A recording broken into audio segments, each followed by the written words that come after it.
Leluhur pemenang menjelaskan, secara umum, hanya ada satu putaran kesengsaraan 5 elemen. Tetapi ada kasus khusus jika bakat seseorang cukup baik, beberapa putaran kesengsaraan akan dipicu. Semakin banyak putaran yang dilalui seseorang, semakin baik bakatnya, dan semakin kuat pula seseorang di level yang sama. Sederhananya, selama Zhao Chen melewati cukup banyak putaran kesengsaraan 5 elemen, dia bahkan bisa memiliki kekuatan yang sebanding dengan tahap bigu saat masih di tahap Jingjing. Aku hanya tidak tahu berapa putaran lagi yang bisa dia lalui. Semua mata kembali tertuju pada Zhao Chen, ingin tahu berapa kali ia bisa mengatasi kesengsaraan 5 elemen. Mengetahui bahwa tidak ada lagi bahaya, semua orang menjadi lebih santai, mengobrol dan tertawa saat membahas masalah tersebut. Menurutmu, berapa kali Zhao Chen bisa bertahan dalam 5 elemen kesengsaraan? Sulit dikatakan. Dilihat dari penampilannya sebelumnya, semangat dan tekadnya sangat kuat. Dia mungkin bisa bertahan 2 atau 3 ronde. Kau sangat menghormati Zhao Chen? Kudengar dari pratetuaku bahwa ketika leluhur kita mengalami kesengsaraan 5 elemen, ia tampaknya melewati 3 putaran. Mungkinkah kau benar-benar percaya Zhao Chen bisa menyaingi leluhur kita? Kurasa Zhao Chen bahkan mungkin tidak akan lolos babak kedua. Aku tidak meremehkan Zhao Chen, tapi kesengsaraan 5 elemen yang ditimbulkannya terlalu kuat dan mengerikan.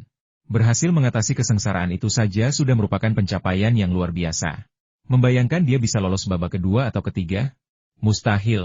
Perkataan para pemenang ahli semuanya menyampaikan makna yang sama, mereka tidak optimis terhadap Zhao Chen. Percaya bahwa ia paling-paling hanya mampu melewati babak kedua, atau bahkan ia mungkin tidak akan mampu melewati babak kedua. Hanya kepala keluarga tua dari keluarga pemenang itu yang menyipitkan mata dan bergumam, aku punya firasat kalau anak ini akan melakukan sesuatu yang mengejutkan kita semua. Para ahli yang menang semuanya tercengang, tidak mengerti mengapa leluhur mereka begitu menghargai Zhao Chen dan begitu percaya padanya. Lin Sui tetap diam. Ia menangkupkan kedua tangannya lagi dan berdoa untuk Zhao Chen. Kayu, api, tanah, logam, air, 5 kesengsaraan elemen datang silih berganti. Kekuatannya tetap sama kuatnya seperti sebelumnya, tak menunjukkan tanda-tanda melemah. Berbagai badai, api, pilar batu, bilah pedang, dan ombak tanpa henti membombardir Zhao Chen. Semuanya menempa dan memurnikannya. 2 jam kemudian, Zhao Chen melewati babak kedua kesengsaraan 5 elemen. Sebelum ia sempat bernapas, babak ketiga kesengsaraan 5 elemen segera menyusul. Sialan, kau bahkan tak memberiku waktu untuk bernapas. Apa kau harus sekejam itu? Baiklah, kau memang kejam, tapi aku juga bukan orang yang bisa diremehkan. Aku akan melawanmu sampai mati. Zhao Chen memuntahkan seteguk darah, ekspresinya sangat tegas, dan menggertakkan giginya saat menghadapi ronde ketiga kesengsaraan 5 elemen. 2 jam berlalu, dan Zhao Chen berhasil melewati babak ketiga kesengsaraan 5 elemen. Meskipun tubuhnya penuh luka, ekspresi dan tatapannya bahkan lebih tegas dari sebelumnya. Ia tertawa terbahak-bahak dan berteriak, sungguh mengasyikan. Ayo, lagi. Entah karena mereka mendengar kata-katanya atau tidak, babak keempat kesengsaraan 5 elemen telah menimpa mereka. Di kejauhan, para ahli pemenang semuanya tercengang, mulut mereka menganga. Mereka awalnya mengira Zhao Chen akan baik-baik saja setelah melewati babak kedua, tetapi mereka tidak menyangka bahwa penampilan Zhao Chen jauh lebih menakjubkan dari yang mereka bayangkan. Dia benar-benar selamat dari 3 putaran kesengsaraan 5 elemen yang begitu mengerikan? Aku hampir tidak percaya. Jumlah kesengsaraan yang telah ia lalui sama dengan jumlah leluhur kita. Bukankah itu berarti pencapaiannya di masa depan akan sama dengan leluhur kita? Kurasa prestasi Zhao Chen di masa depan bahkan mungkin melampaui pencapaian leluhur kita. Lagi pula, kesengsaraan 5 elemen yang dihadapi leluhur kita saat itu tidak sekuat atau seburuk yang dialami Zhao Chen. Menurutmu, berapa kali Zhao Chen bisa mengatasi kesengsaraan 5 elemen? Kali ini, para pemenangnya, setelah terbukti salah, tidak berani membuat tebakan liar lagi.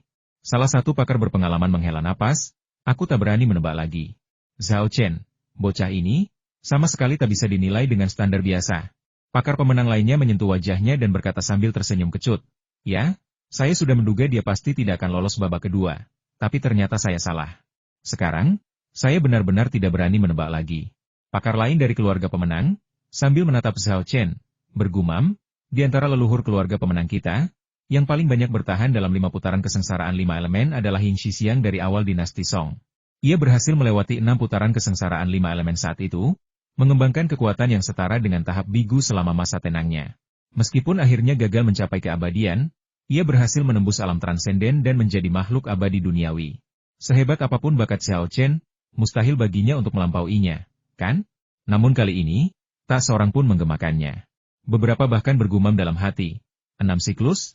Dilihat dari momentum Zhao Chen saat ini, dia mungkin mampu mengatasi 6 siklus kesengsaraan 5 elemen. Di bawah pengawasan ketat orang banyak, Zhao Chen mengerahkan seluruh tenaganya dan bertahan dengan gigi terkatup. Babak keempat.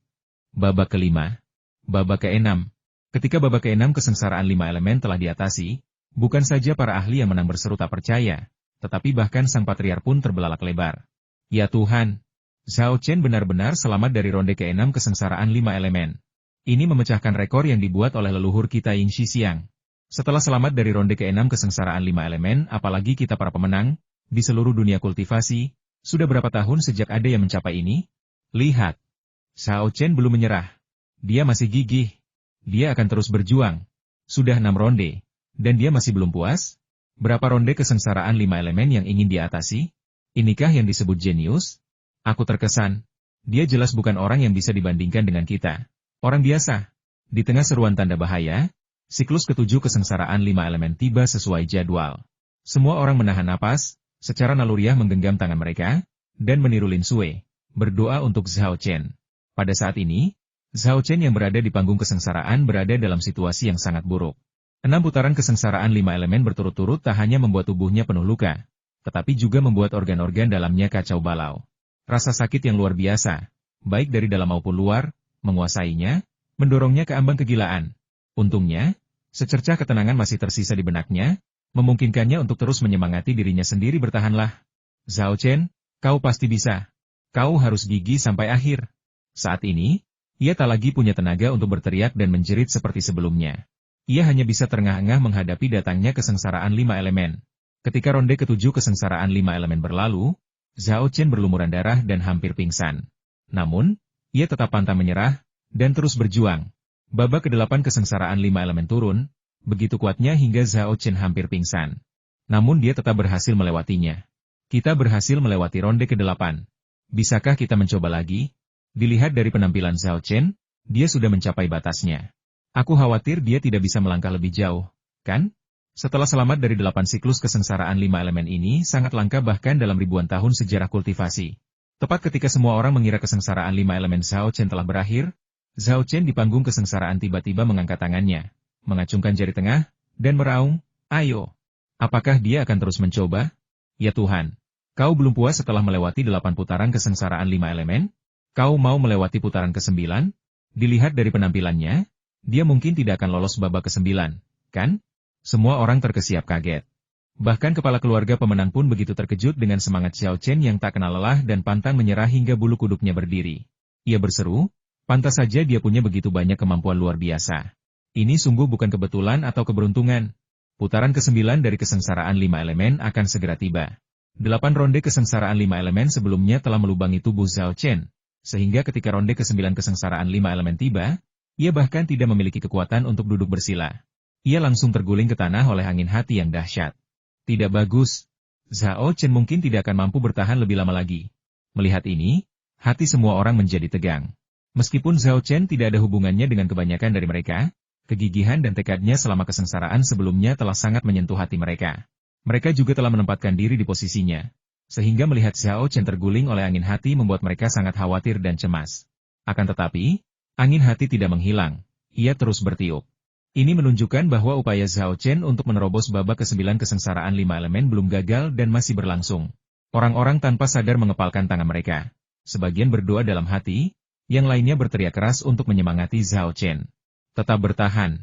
Zhao Chen, teruslah berjuang. Kamu harus bisa melewati ini. Gertakkan gigimu, kau akan segera bisa melalui ini. Kata-kata ini sampai ke telinga Zhao Chen, membuatnya tersentuh sekaligus terdorong untuk membalas.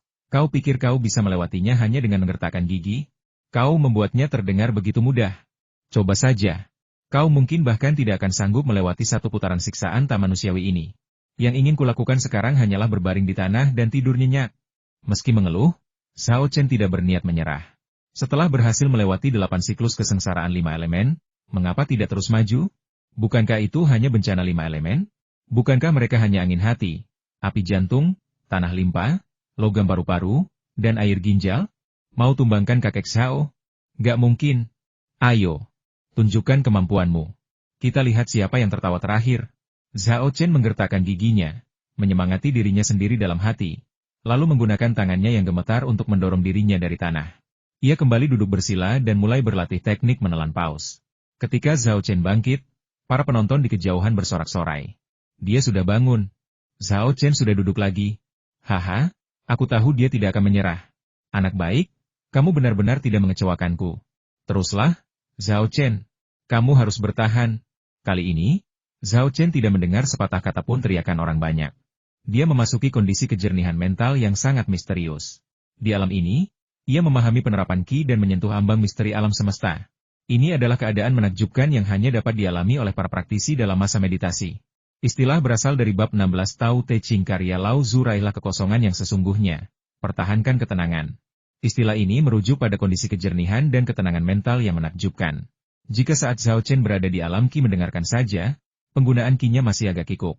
Namun, setelah memasuki alam pemeliharaan keheningan, penggunaan Qi-nya menjadi mudah, bahkan menjadi perpanjangan tubuhnya, seperti tangan dan kaki. Pada saat ini, Zhao Chen mengaktifkan Qi dalam tubuhnya, mengubahnya menjadi kekuatan 5 elemen. Ketika angin hati mengamuk, Qi dalam tubuh berubah menjadi Qi logam yang ganas. Logam mengalahkan kayu, sehingga melemahkan dan melawan angin hati. Ketika angin hati berubah menjadi api jantung, Zhao Chen segera mengubah Qi-nya menjadi sungai yang bergelombang untuk memadamkan api yang mengamuk. Ketika tanah limpa muncul, Qi berubah menjadi Qi kayu yang melengkung dan lurus, yang menekan tanah limpa. Adapun logam paru-paru dan air ginjal, masing-masing diimbangi oleh energi api yang menyala-nyala dan energi bumi yang berat. Adegan ini mengejutkan semua orang di sekitar, dan mereka semua berseru kaget. Astaga, dia benar-benar menggunakan Qi di dalam tubuhnya untuk berubah menjadi 5 elemen. Menggunakan prinsip saling menahan diri di antara 5 elemen untuk menekan dan melawan bencana 5 elemen. Hanya Zhao Chen yang bisa melakukan hal seperti ini. Jika kita mencoba melakukannya, kita tidak hanya akan gagal meredam bencana 5 elemen, tetapi kita juga mungkin menciptakan situasi di mana 5 elemen saling berbenturan. Kalau begitu, kerusakan yang kita derita akan lebih besar lagi. Benar sekali, hanya sedikit orang yang bisa menggunakan metode ini. Selain cukup kuat, daya tahan fisik, serta tekad spiritual dan mental seseorang, haruslah sangat kuat. Ini sungguh membuka mata. Saya hanya pernah membaca tentang bagaimana para kultivator senior menggunakan metode ini untuk mengatasi kesengsaraan 5 elemen di buku-buku kuno. Saya tidak pernah membayangkan akan benar-benar memiliki kesempatan untuk menyaksikannya dengan mata kepala sendiri. Mendengar perkataan orang-orang ini, kucing putih di pelukan Lin Sui melirik mereka dengan jijik, artinya jelas membuat keributan tanpa alasan. Kalian belum pernah melihat yang seperti ini sebelumnya. Berbeda dengan yang lain, kucing putih itu tetap tenang, tak pernah menunjukkan ketegangan. Seolah-olah ia sudah tahu bahwa Zhao Chen pasti mampu bertahan dari kesengsaraan 5 elemen. Dan ia pasti mampu melewati banyak putaran. Secara bertahap, siklus ke-9 dari kesengsaraan 5 elemen berakhir. Hati orang-orang benar-benar tercekat pada saat itu. Ini adalah momen terakhir, momen paling krusial. Keberhasilan atau kegagalan bergantung pada menit-menit terakhir ini. Wajah Zhao Chen tetap tanpa ekspresi. Dia masih dalam kondisi pikiran jernih. Akhirnya, air ginjal pun hilang, dan siklus ke-9 dari kesengsaraan 5 elemen berakhir. Setelah menunggu beberapa saat, tidak ada kesengsaraan 5 elemen baru yang muncul, dan orang banyak pun tidak dapat menahan diri untuk mulai mendiskusikannya. Apakah sudah sepenuhnya berakhir? Jika tidak ada bencana 5 elemen baru yang turun, semuanya pasti sudah berakhir. 9 siklus. Zhao Chen benar-benar selamat dari 9 siklus kesengsaraan 5 elemen. Dalam seluruh sejarah dunia kultivasi, hanya ada segelintir orang yang selamat dari 9 siklus kesengsaraan 5 elemen, kan? Cara anak ini mengatasi kesengsaraan 5 elemen sungguh menakjubkan. Setelah selamat dari 9 siklus kesengsaraan 5 elemen, pencapaian Zhao Chen di masa depan tidak terbatas. Setelah memastikan tidak ada lagi fluktuasi kesengsaraan di platform kesengsaraan dengan melepaskan Qi-nya, leluhur pemenang menoleh dan memelototi para ahli pemenang di sampingnya, lalu memarahi. Baiklah, berhenti bergosip di sini dan ikut aku untuk memeriksa kondisi Zhao Chen. Semua orang segera menutup mulut mereka dan mengikuti di belakang leluhur pemenang, bergegas menuju Zhao Chen di platform kesengsaraan. Lin Sui, Bone Woman, dan Li Chenghao sudah bergegas menuju panggung kesengsaraan sejak awal. Kecepatan Ningji tidak jauh lebih lambat dari mereka. Ketika semua orang tiba di panggung kesengsaraan, mereka tercengang mendapati Zhao Chen sama sekali tidak terluka. Seluruh tubuhnya memancarkan keindahan sebening kristal bak batu giok yang membuat semua orang tak bisa berkata-kata. Apa yang terjadi? Dia jelas terluka parah tadi. Benarkah? Aku melihatnya penuh luka dan berdarah deras, tapi sekarang dia sama sekali tidak terluka. Aku terluka saat melewati kesengsaraan 5 elemen sebelumnya, dan butuh waktu lama untuk pulih. Kok dia bisa langsung pulih? Ini tidak masuk akal. Ilmu apa yang kau bicarakan, wahai kultivator? Tidakkah kau merasa aneh? Sang patriark yang berpengalaman langsung menebak alasannya mungkin karena Zhao Chen telah melewati 9 putaran kesengsaraan 5 elemen. 9 adalah angka tertinggi. Melewati 9 putaran kesengsaraan 5 elemen setara dengan kesengsaraan yang sempurna, itulah sebabnya Zhao Chen bisa terlahir kembali dari abu, dan bahkan lebih baik dari sebelumnya. Para ahli yang menang tiba-tiba menyadari apa yang sedang terjadi dan berkata satu demi satu. Jadi begitulah adanya. Kesengsaraan 5 elemen hanya memiliki 9 siklus. Saya selalu berpikir siklus itu akan berlangsung tanpa henti. Cuma 9 ronde? Berani banget sih kamu. Jangan lupa, kamu cuma berhasil 2 ronde waktu itu. Sialan, bisakah kau berhenti memperlihatkan kelemahanku? Lihatlah Zhao Chen sekarang, bukankah dia terlihat seperti tulang emas dan tubuh giok yang legendaris? Tulang emas dan tubuh giok? Bukankah itu sesuatu yang hanya bisa dimiliki oleh makhluk abadi? Namun, penampilan Zhao Chen yang sebening kristal saat ini memang menyerupai tulang emas dan tubuh giok. Mungkinkah dia benar-benar memiliki potensi untuk berkultivasi menjadi makhluk abadi? Ya ampun!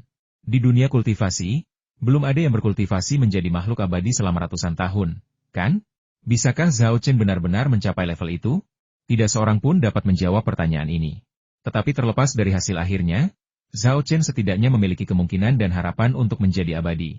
Lin Sui tidak peduli dengan tubuh emas Zhao Chen atau apakah ia bisa menjadi abadi. Ia hanya mengkhawatirkan kondisi Zhao Chen. Melihat Zhao Chen memejamkan mata seolah-olah sedang tidur, ia sangat cemas. Ia ingin berteriak tetapi takut mengganggunya. Jadi ia hanya bisa bertanya kepada kepala keluarga Ying, "Kepala keluarga, ada apa dengan Zhao Chen? Apakah dia dalam bahaya?" Leluhur tua sang pemenang menjawab sambil tersenyum, "Jangan khawatir, tidak ada bahaya.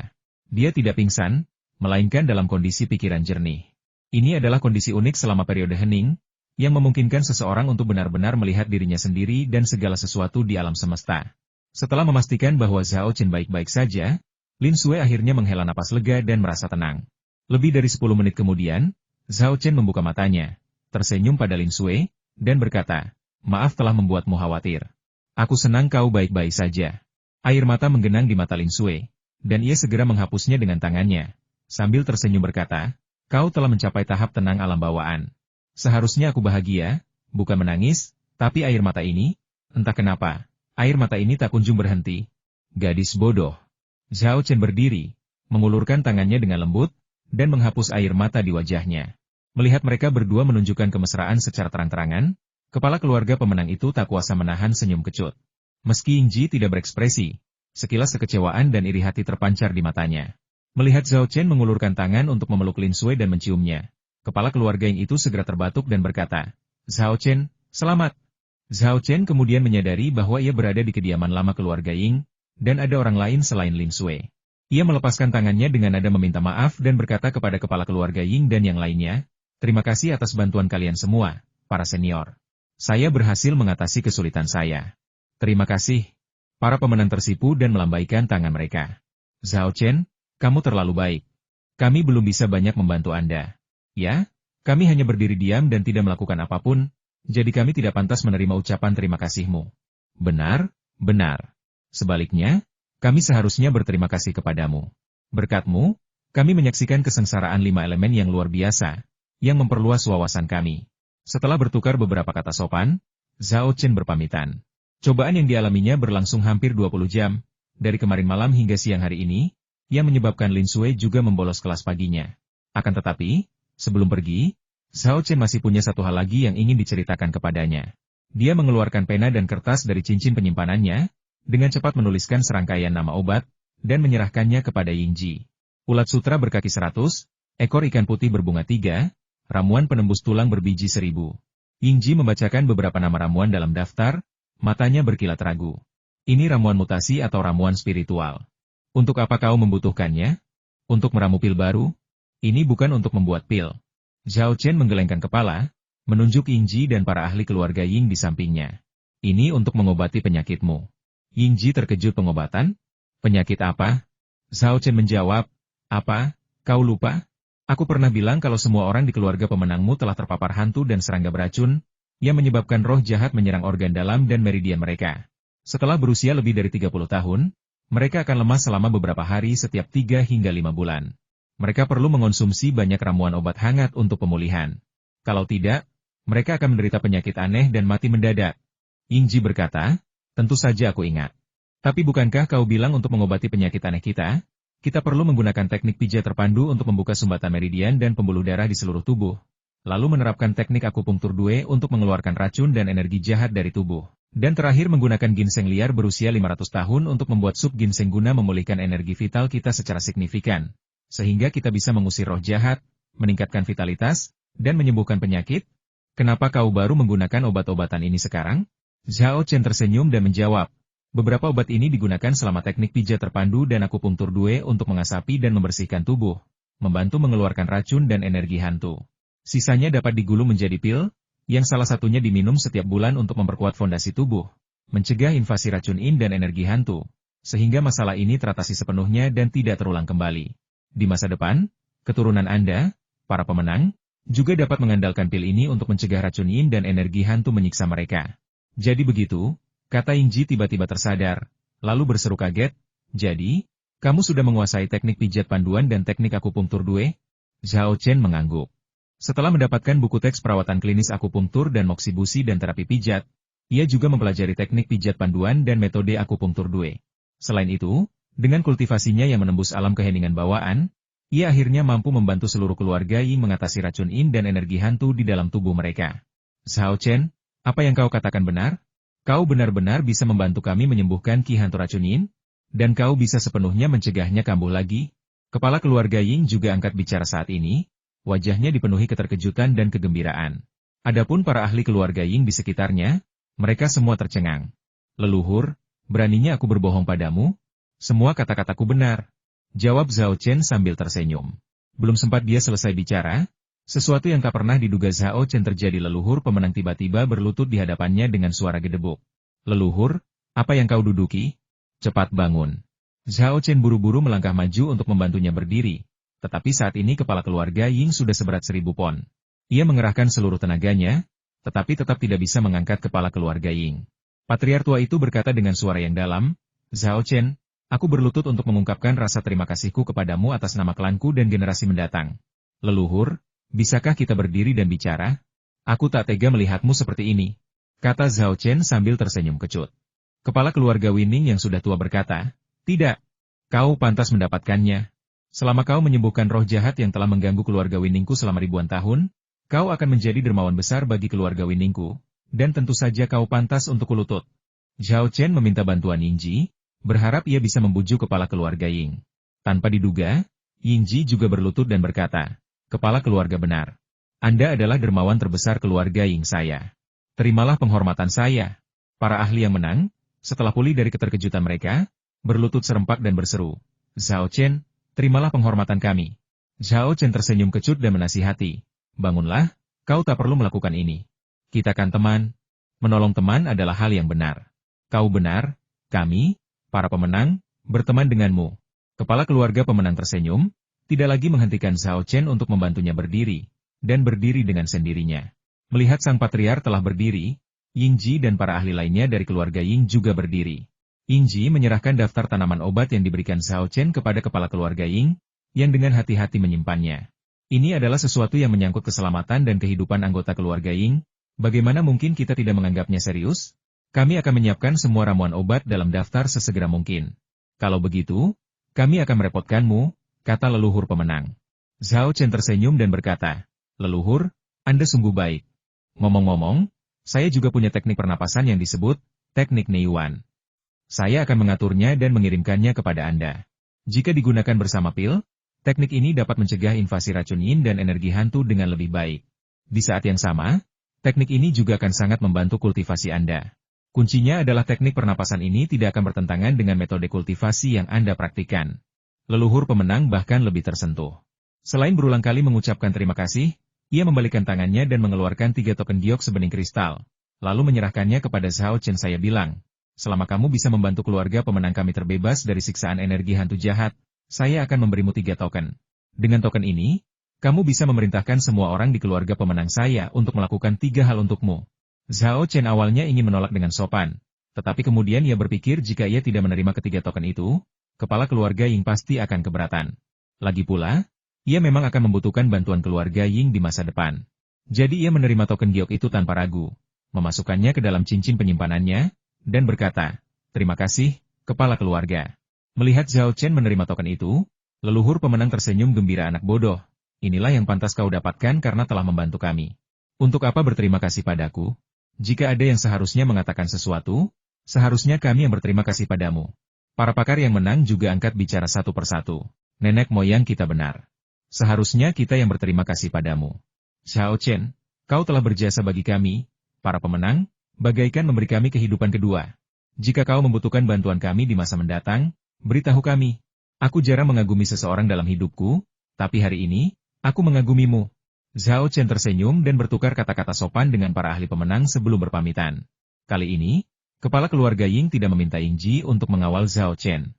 Sebaliknya, ia secara pribadi memimpin para ahli keluarga Ying untuk mengantar Xiao Chen keluar dari kediaman lama. Sepanjang perjalanan, mereka bertemu banyak anggota keluarga Ying, yang semuanya tercengang oleh pemandangan megah itu. Ada apa ini? Apa yang dilakukan leluhur kita dengan begitu banyak tetua yang berkuasa? Apa mereka akan memulai perang dengan keluarga atau sekte tertentu? Hei, bukankah pemuda itu sedang mengobrol dan tertawa dengan leluhur Xiao Chen? Mungkinkah leluhur dan para tetua ini sedang mengantarnya?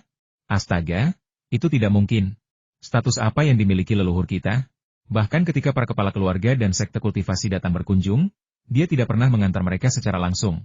Kurasa Xiao Chen datang mencari Ying Ji dan kebetulan bertemu dengan leluhur dan yang lainnya. Kan? Saat anggota keluarga Ying sedang berspekulasi, Xiao Chen berkata, "Leluhur, Anda dan para tetua tidak perlu mengantar saya langsung. Biarkan Ying Ji saja yang mengantar saya." Sang patriar tua tersenyum dan menggelengkan kepala, sambil berkata, "Lain kali kau datang, kami tidak akan mengantarmu. Tapi kali ini, kami benar-benar harus mengantarmu. Hanya dengan cara ini kami bisa mengungkapkan rasa terima kasih dan rasa hormat kami kepadamu." Para pakar yang menang juga berkomentar, "Nenek moyang benar, Xiao Chen, tolong biarkan kami mengantarmu kali ini. Jika kamu tidak menyetir ke sini, kami pasti ingin mengantarmu pulang." Xiao Chen tersenyum kecut, tetapi dia tidak bisa menolak lebih lama lagi. Semua anggota keluarga Ying di sana tercengang. Astaga, apa-apaan ini? Patriark dan semua tetua benar-benar mengantar Xiao Chen pergi? Dan mereka bahkan memohon padanya untuk melepaskan mereka. Ini sungguh tidak masuk akal. Apa yang dilakukan Xiao Chen sampai-sampai mereka begitu berterima kasih dan hormat?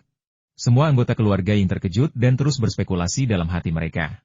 Baru setelah mengantar Xiao Chen di gerbang rumah tua keluarga Ying, barulah kepala keluarga Ying dan yang lainnya berhenti, melambaikan tangan kepada Xiao Chen dan melihatnya masuk ke mobil dan pergi sebelum kembali masuk ke dalam rumah. Mengapa? Sambil menatap SUV Mercedes di kejauhan, Ying Ji mendesah pelan yang tidak dapat didengar orang lain. Di dalam mobil, Xiao Chen memberi instruksi kepada wanita tulang, kembali ke sekolah. Adapun Lin Sui, ia menguap tanpa henti setelah masuk ke dalam mobil. Meskipun ia telah mencapai puncak Yi Jinjing, ia belum tidur selama hampir 20 jam, yang membuatnya sangat kelelahan. Terlebih lagi, selama 20 jam itu, ia mengkhawatirkan dan berdoa untuk Xiao Chen, yang semakin menguras energi mentalnya. Melihat ini, Xiao Chen merasa sangat kasihan padamu dan berkata, "Tutup matamu dan tidurlah. Aku akan membangunkanmu saat kita sampai di sekolah." Jawab Lin Sui lembut, memejamkan mata, menyandarkan kepalanya di bahu Xiao Chen, dan segera tertidur.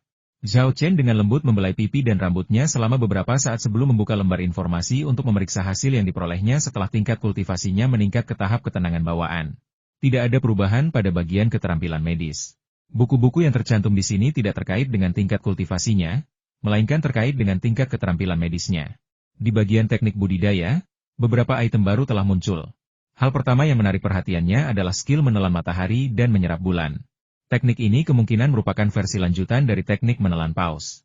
Kemampuannya untuk menyerap energi spiritual tidak hanya lebih kuat dan lebih ampuh daripada teknik aslinya, tetapi juga dapat menyerap esensi matahari dan bulan untuk digunakan sendiri.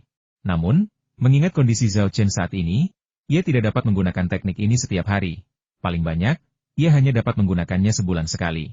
Hal ini karena teknik penyerapan matahari dan bulan terlalu dominan dan kuat. Energi spiritual dan esensi matahari dan bulan yang diserap dalam satu sesi saja sudah cukup bagi Xiao Chen untuk disempurnakan selama sebulan. Jika ia sering menggunakannya dan menyerap terlalu banyak, mengingat kondisi Xiao Chen saat ini, organ dalam dan meridiannya tidak akan mampu menyimpannya. Tubuhnya pasti akan hancur. Meskipun hanya bisa menggunakannya sebulan sekali, Xiao Chen sangat bersemangat. Di dunia saat ini, kelangkaan energi spiritual merupakan konsensus di antara semua kultivator. Teknik menelan matahari dan menyerap bulan dapat mengimbanginya dengan sempurna, memungkinkannya menikmati nutrisi energi spiritual yang melimpah, layaknya para kultivator zaman dahulu. Dengan cara ini, kecepatan dan efektivitas kultivasinya pasti akan meningkat pesat. Teknik yang luar biasa. Xiao Chen memujinya sambil tersenyum. lalu mengalihkan perhatiannya ke yang kedua, teknik baru yang disebut teknik pemurnian Qi. Efek dari teknik ini sesuai dengan namanya memurnikan energi spiritual menjadi Qi, sekaligus memurnikan Qi semaksimal mungkin, membuang ampas dan mempertahankan esensinya. Sebelumnya, selama tahap Qi mendengarkan, meskipun ia telah memurnikan Qi, Qi-nya jauh lebih rendah daripada Qi alam bawaan. Masalah terbesarnya adalah banyaknya ketidakmurnian. Jika bukan karena pil Qi pemurnian, yang menghilangkan banyak ketidakmurnian ini, bagaimana mungkin ia bisa menembus tahap keheningan begitu cepat? Perjalanannya pasti tidak akan semulus itu, memungkinkannya melewati 9 putaran berturut-turut. Sekarang setelah ia memiliki teknik pemurnian Qi ini, dipadukan dengan keterampilan menelan matahari dan menyerap bulan, Zhao Chen tidak hanya dapat meningkatkan kecepatan kultivasinya, tetapi juga memadatkan Qi dalam tubuhnya menjadi sangat murni. Penting untuk dipahami bahwa selama periode kontemplasi yang hening, selain memurnikan Qi, seseorang juga harus mengendalikan kehendaknya. Kehendak inilah yang paling rentan terhadap masalah. Kesalahan kecil dapat memicu iblis batin. Namun, jika Qi di dalam tubuh dapat dimurnikan hingga tingkat yang sangat murni, kemungkinan tersesat akan sangat berkurang. Selain kedua metode budidaya tersebut, ada 2 metode budidaya lain yang tercantum pada bagian metode budidaya. Yang satu disebut teknik segel guntur mengguncang surga, dan yang lainnya adalah tebasan guntur 9 surga. Teknik segel petir mengguncang langit dapat mengubah Qi dalam tubuh menjadi jimat dan melepaskannya, memanfaatkan energi spiritual langit dan bumi untuk berubah menjadi petir dan menyerang musuh. Teknik segel petir mengguncang langit memiliki total 9 bentuk, yang tidak hanya bersifat ofensif dan defensif, tetapi juga memiliki banyak metode pengendalian, menjadikannya teknik bertarung yang sangat berguna dan praktis. Sebagai perbandingan, Nin Heaven Standard Slash jauh lebih sederhana, hanya terdiri dari satu gerakan. Tetapi kekuatan gerakan ini cukup mendominasi. Tebasan petir 9 langit akan membakar seluruh Qi dan tekad Zhao Chen, melepaskan tebasan petir yang dahsyat. Bahkan orang yang lebih kuat dari Zhao Chen pun akan mati jika terkena jurus ini. Jika kau menggabungkannya dengan teknik rahasia serangan ilahi, kekuatannya akan meningkat ke tingkat lain. Tentu saja, jurus ini juga memiliki kekurangan yang jelas. Setelah menggunakannya, Zhao Chen akan langsung kelelahan, dan butuh beberapa hari untuk pulih. Oleh karena itu, jurus ini merupakan langkah penyelamatan nyawa. Zhao Chen tidak akan menggunakannya kecuali benar-benar diperlukan.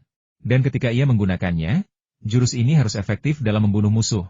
Pokoknya, setidaknya aku punya 2 teknik lagi untuk mengalahkan musuhku. Zhao Chen cukup puas, sambil bergumam pada dirinya sendiri. Setelah memasuki alam bawaan, segalanya memang berbeda dari sebelumnya. Sebelumnya, teknik yang diberikan kepadaku semuanya berorientasi pada seni bela diri. Tetapi sekarang mereka akhirnya memberiku teknik yang lebih seperti mantra.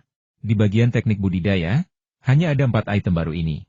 Zhao Chen kemudian mengalihkan pandangannya ke bagian jimat, tempat konten baru muncul. Jimat api memanggil esensi api untuk membakar segalanya. Efeknya bahkan lebih kuat jika digunakan bersamaan dengan mantra petir. Jimat teleportasi memungkinkan penggunanya untuk langsung berteleportasi ke lokasi lain atau bertukar lokasi dengan orang yang ditunjuk di dekatnya. Jimat penyembunyian jimat ini dapat sepenuhnya menyembunyikan aura penggunanya, sehingga sulit dideteksi bahkan ketika mereka sangat dekat. Kombinasi sempurna untuk sembunyi-sembunyi, menguping, dan membunuh. Jimat pemisah api dan jimat teleportasi sudah cukup. Tapi apa gunanya memberiku jimat penyembunyian? Setelah membaca deskripsi ketiga jimat itu, Zhao Chen menggelengkan kepalanya dan berkata, lupakan saja. Aku akan menggambar semuanya nanti kalau sempat. Siapa tahu, mungkin suatu hari nanti akan berguna. Setelah memeriksa barang yang dicurinya, Zhao Chen menutup jendela informasi dengan puas. Terobosan ke alam bawaan dan masuk ke tahap keheningan ini telah menghasilkan barang-barang yang hampir seluruhnya berharga, membuatnya sangat bahagia. Saat Zhao Chen sedang memeriksa panen, para petani di Rongcheng dan bahkan seluruh provinsi Shu Barat berada dalam keadaan terkejut. Tepatnya, mereka telah berada dalam keterkejutan sejak kemarin sore ketika Zhao Chen membawakan mereka ronde pertama kesengsaraan 5 elemen, dan keterkejutan ini semakin kuat dan kuat, mencapai puncaknya setelah mereka melalui 9 ronde kesengsaraan 5 elemen. Gunung Qingcheng telah menjadi situs suci Taoisme sejak zaman dahulu. Di sebuah kuil Tao tua di gunung belakang, seorang pendeta Tao tua berambut putih menatap langit dan bergumam, siapa gerangan yang sedang mengalami kesengsaraan? Jelas sekali ia mengalami kesengsaraan 5 elemen untuk menembus alam bawaan, tetapi ia justru menciptakan kekuatan yang tak kalah dahsyatnya dengan kesengsaraan saat menembus alam transenden. Sungguh tak masuk akal. Dan ia benar-benar melewati kesengsaraan 5 elemen yang begitu mengerikan? Ia melewati 9 putaran berturut-turut. Seberapa tinggikah pencapaiannya di masa depan? Kapankah seorang jenius luar biasa seperti itu muncul di dunia kultivasi? Di puncak emas Gunung Emei, seorang biksu tua terkagum-kagum di zaman yang merosot ini, di mana energi spiritual langka, ternyata ada seseorang yang dapat memicu respons dari langit dan bumi saat mengalami kesengsaraan 5 elemen. Jika saya tidak menyaksikannya dengan mata kepala sendiri, saya sungguh tidak akan percaya. Saya ingin tahu, murid siapakah orang ini? Seandainya saja dia dari sekte Buddha kita. Setelah merenung sejenak, ia menoleh ke biksu Parubaya yang berdiri di sampingnya dan memberi instruksi pergi dan cari tahu siapa sebenarnya yang sedang mengalami kesengsaraan.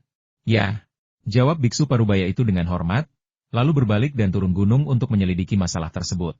Pada saat yang sama, ada banyak praktisi lain yang membuat pengaturan serupa.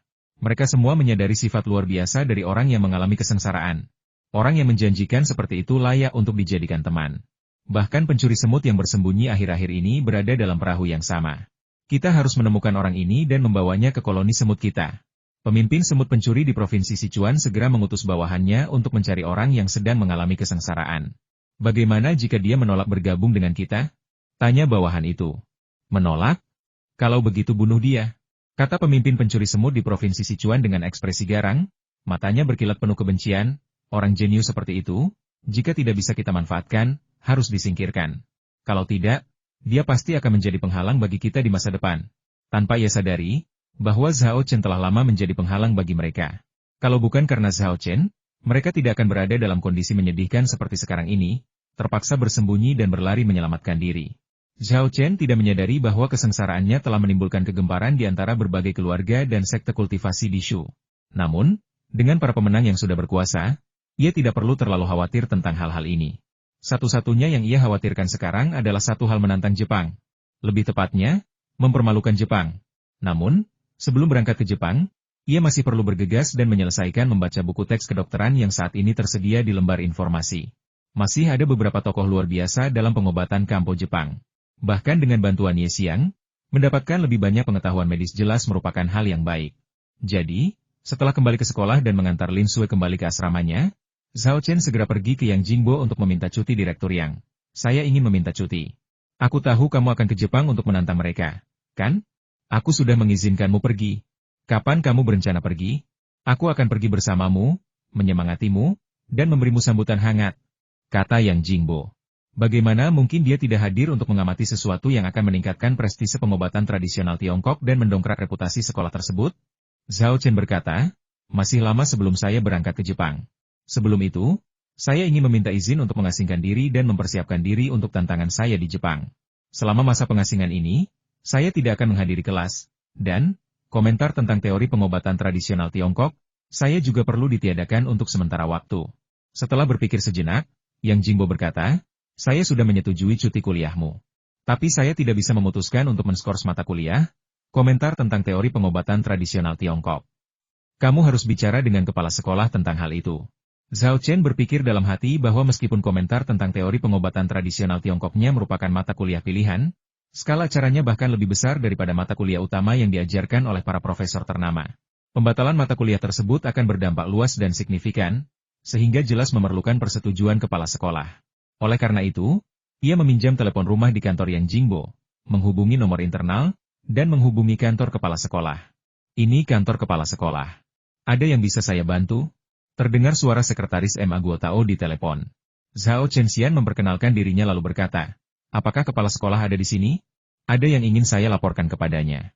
Mengetahui betapa pentingnya Zhao Chen bagi M. Guo Tao, sekretaris itu sangat sopan dan tidak menunjukkan kesombongan. Ia tersenyum sambil berkata, baik, saya akan segera mengalihkan panggilan Anda. Ia kemudian menambahkan, kepala sekolah sudah lama menginstruksikan bahwa setiap panggilan yang Anda lakukan, baik ada yang ingin disampaikan maupun tidak, harus segera dilaporkan kepadanya. Ini menunjukkan betapa kepala sekolah menghargai Anda. Zhao Chen tersenyum dan memberikan beberapa komentar singkat. M. Guo Tao menjawab telepon dengan cepat dan bertanya dengan rasa ingin tahu. Zhao Chen, apa yang kamu inginkan? Kepala sekolah, begini, saya ingin mengasingkan diri untuk mempersiapkan perjalanan saya ke Jepang untuk menantang sekolah. Jadi saya perlu menghadiri kelas komentar teori pengobatan tradisional Tiongkok untuk sementara waktu. Zhao Chen mengulangi apa yang telah dia katakan kepada Yang Jingbo sebelumnya. Menangguhkan kelas? Setelah mendengarkan kata-kata Zhao Chen, M. Guo Tao tidak terburu-buru mengungkapkan pendapatnya, melainkan merenung sejenak sebelum mengambil keputusan. Baiklah, saya setuju. Perjalananmu ke Jepang untuk menantang sekolah ini adalah untuk meningkatkan prestise nasional kita dan membela pengobatan tradisional Tiongkok. Ini jauh lebih penting daripada mengajar beberapa kelas. Sekolah ini tentu akan memberikan dukungan penuh dan menciptakan kemudahan bagimu. Saya akan meminta kantor urusan akademik untuk mengeluarkan pemberitahuan nanti. Tetapi kamu harus mengganti kelas yang tidak kamu hadiri sekembalinya dari Jepang. Tidak masalah, jawab Zhao Chen sambil tersenyum. Ma Guotao lalu bertanya, kalau kamu butuh bantuan dari pihak sekolah selama persiapan pengasinganmu, beritahu aku saja. Seperti yang kukatakan, pihak sekolah akan selalu menjadi pendukungmu yang kuat. Oh, ngomong-ngomong, apa kamu butuh aku untuk mencarikan beberapa profesor TCM dari pihak sekolah untuk membantumu dalam pengasinganmu dan menjadi rekan tandingmu? Tidak perlu, Zhao Chen segera menolak. Ia sedang menyendiri untuk mempelajari buku-buku kedokteran di lembar informasi. Jika Ma Guotao benar-benar membawa sekelompok pakar dan profesor, mereka tidak hanya tidak akan membantu, tetapi juga akan memengaruhi kemajuan studinya. Ma Guotao, salah paham aku tahu. Kau berencana meminta bantuan gurumu untuk bermeditasi, kan? Sampaikan salamku untuknya. Tuanku, Zhao Chen tertegun sejenak, lalu menyadari bahwa Ma Guotao merujuk pada pria yang ingin menjadi dukun. Sejak awal, para dosen dan profesor di Universitas Kedokteran Sihua keliru mengira pria yang ingin menjadi dukun itu adalah gurunya. Tetapi mereka tidak pernah tahu bahwa itu hanyalah nama samaran miliknya. Zhao Chen tidak menunjukkannya, dan hanya memberikan beberapa jawaban santai, yang justru membuat Ma Guotao semakin yakin dengan tebakannya. Dengan bantuan dukun agung dalam pengasinganmu, aku merasa jauh lebih tenang, kata Ma Guotao sambil tersenyum, lalu bertanya, kapan kamu berencana pergi ke Jepang untuk menantang mereka? Zhao Chen menjawab, saya akan pergi setelah menyelesaikan pengasingan saya, pastinya dalam waktu sebulan. Ia kemudian mengganti topik pembicaraan, berkata, Kepala Sekolah MA, saya memang butuh bantuan sekolah untuk sesuatu. Ma Guotao buru-buru berkata, ada apa? Katakan padaku. Zhao Chen berkata, saya butuh bantuan sekolah untuk menyelidiki informasi berbagai aliran pengobatan tradisional Tiongkok, termasuk alamat, spesialisasi, dan tingkat keterampilan para pengikutnya. Ma Guotao langsung setuju, kenali dirimu dan kenali musuhmu, maka kau takkan pernah kalah. Baiklah, tugas pengumpulan intelijen ini akan diserahkan kepada sekolah. Aku akan segera mengerahkan orang untuk menyelidikinya. Tugas ini tidak mudah didelegasikan kepada orang lain, tetapi berbeda halnya jika dipercayakan kepada universitas.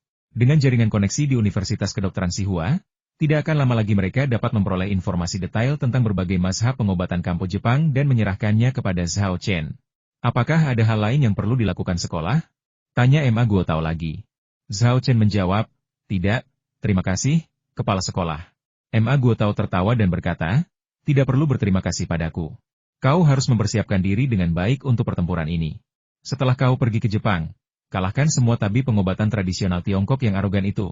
Zhao Chen tersenyum dan berkata dengan tegas, jangan khawatir, Kepala Sekolah, saya pasti tidak akan mengecewakan Anda. Keduanya mengobrol beberapa menit lagi sebelum menutup telepon. Zhao Chen kemudian berpamitan dengan Yang Jingbo dan kembali ke asramanya.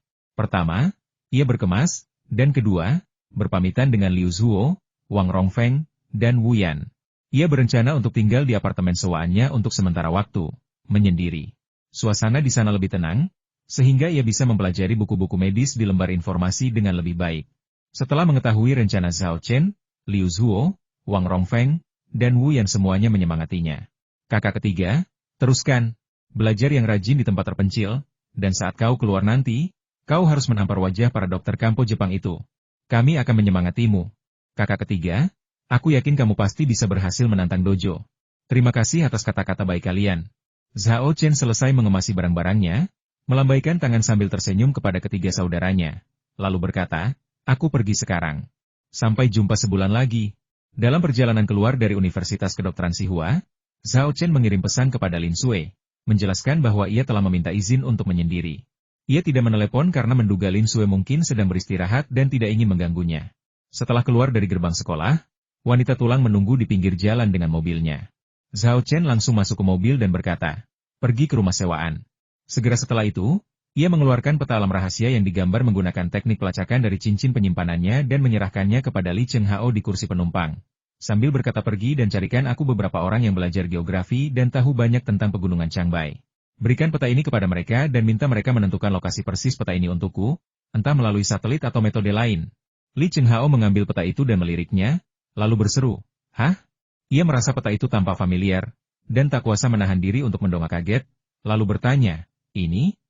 Zhao Chen menjawab, sayangnya, peta lokasi alam rahasia ini hanyalah peta topografi daerah sekitarnya, bagaikan setetes air di lautan dibandingkan dengan pegunungan Changbai yang luas.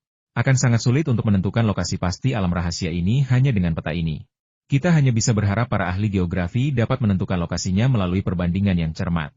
Li Chenghao masih terkejut guru. Bagaimana Anda tahu tentang daerah di sekitar alam rahasia itu? Apakah Anda pernah ke sana sebelumnya? Zhao Chen terkekeh dan berkata, aku belum pernah ke sana, tapi aku punya cara untuk menggambarnya. Li Chenghao mendecak lidahnya karena takjub.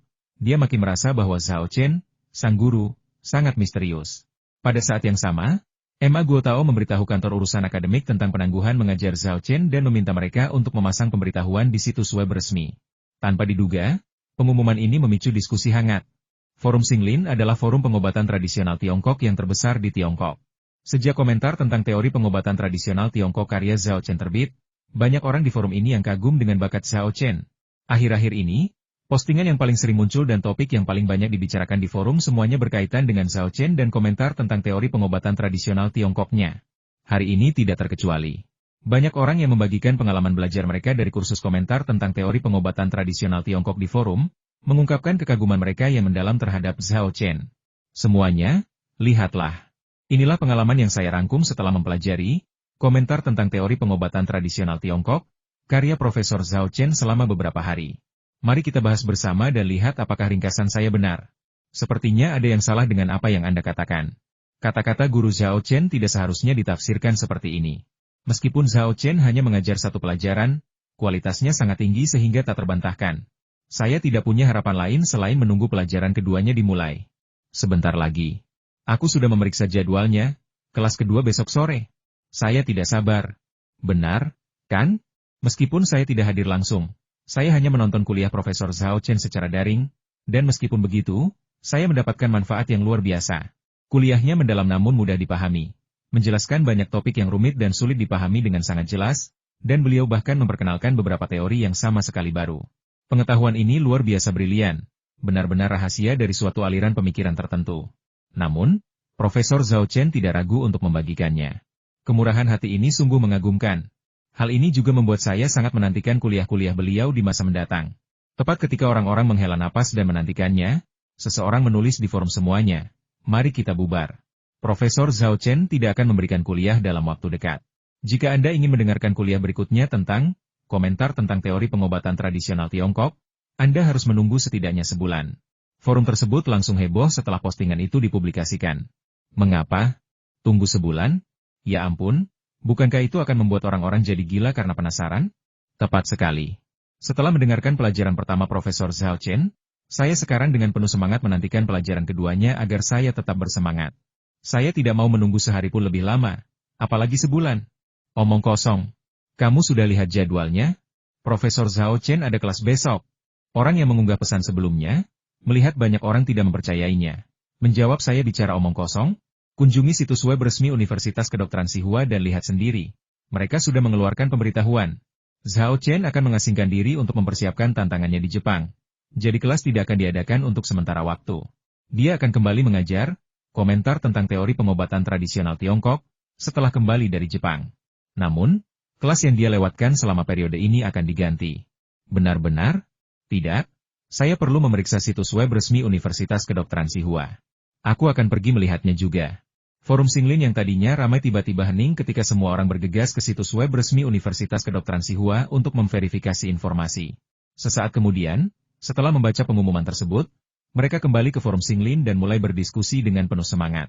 Saya memeriksa situs web resmi Universitas Kedokteran Tsinghua, dan Profesor Zhao Chen memang akan berhenti mengajar untuk sementara waktu. Saya mengerti, tetapi pergi ke Jepang untuk menantang mereka lebih penting. Benar sekali, saya sepenuh hati mendukung guru Zhao Chen dalam masalah ini. Tidak apa-apa kalau kelasnya agak siang, asal guru Zhao Chen bisa memberi pelajaran berharga kepada para tabib kampo Jepang yang sombong dan angkuh itu. Haha, jangan khawatir. Guru Zhao Chen pasti akan membuktikan mereka salah. Lihat saja, rekam jejaknya, selama ini, kapan dia pernah gagal membuktikan mereka salah? Benar sekali. Aku tak sabar menantikan Profesor Zhao Chen pergi ke Jepang dan membuat keributan besar. Kebanyakan orang menyatakan pengertian dan dukungan atas keputusan Zhao Chen untuk menghentikan kelas dan mengasingkan diri. Lagi pula, menantang pengobatan tradisional Tiongkok di Jepang bukan hanya tentang mempertahankan martabat pengobatan tradisional Tiongkok, tetapi juga sebuah langkah menuju globalisasi. Terutama dalam beberapa tahun terakhir, pengobatan tradisional Tiongkok telah sangat terpuruk akibat musuh asing dan pengkhianat internal. Tradisi pengobatan ini, yang telah diwariskan selama ribuan tahun dan sangat diminati di luar negeri, difitnah oleh sekelompok badut di Tiongkok, menyebabkannya perlahan-lahan merosot. Jika tidak, para praktisi pengobatan tradisional Tiongkok yang hanya mempelajari aspek-aspek dangkal pengobatan tradisional Tiongkok melalui pencurian tidak akan berlomba-lomba untuk menggantikannya. Sebelum tahun baru Imlek, Zhao Chen meraih ketenaran di Shanghai, memamerkan kekuatan pengobatan tradisional Tiongkok dan menginspirasi banyak pelajar dan praktisi. Kini, Zhao Chen sedang menuju Jepang.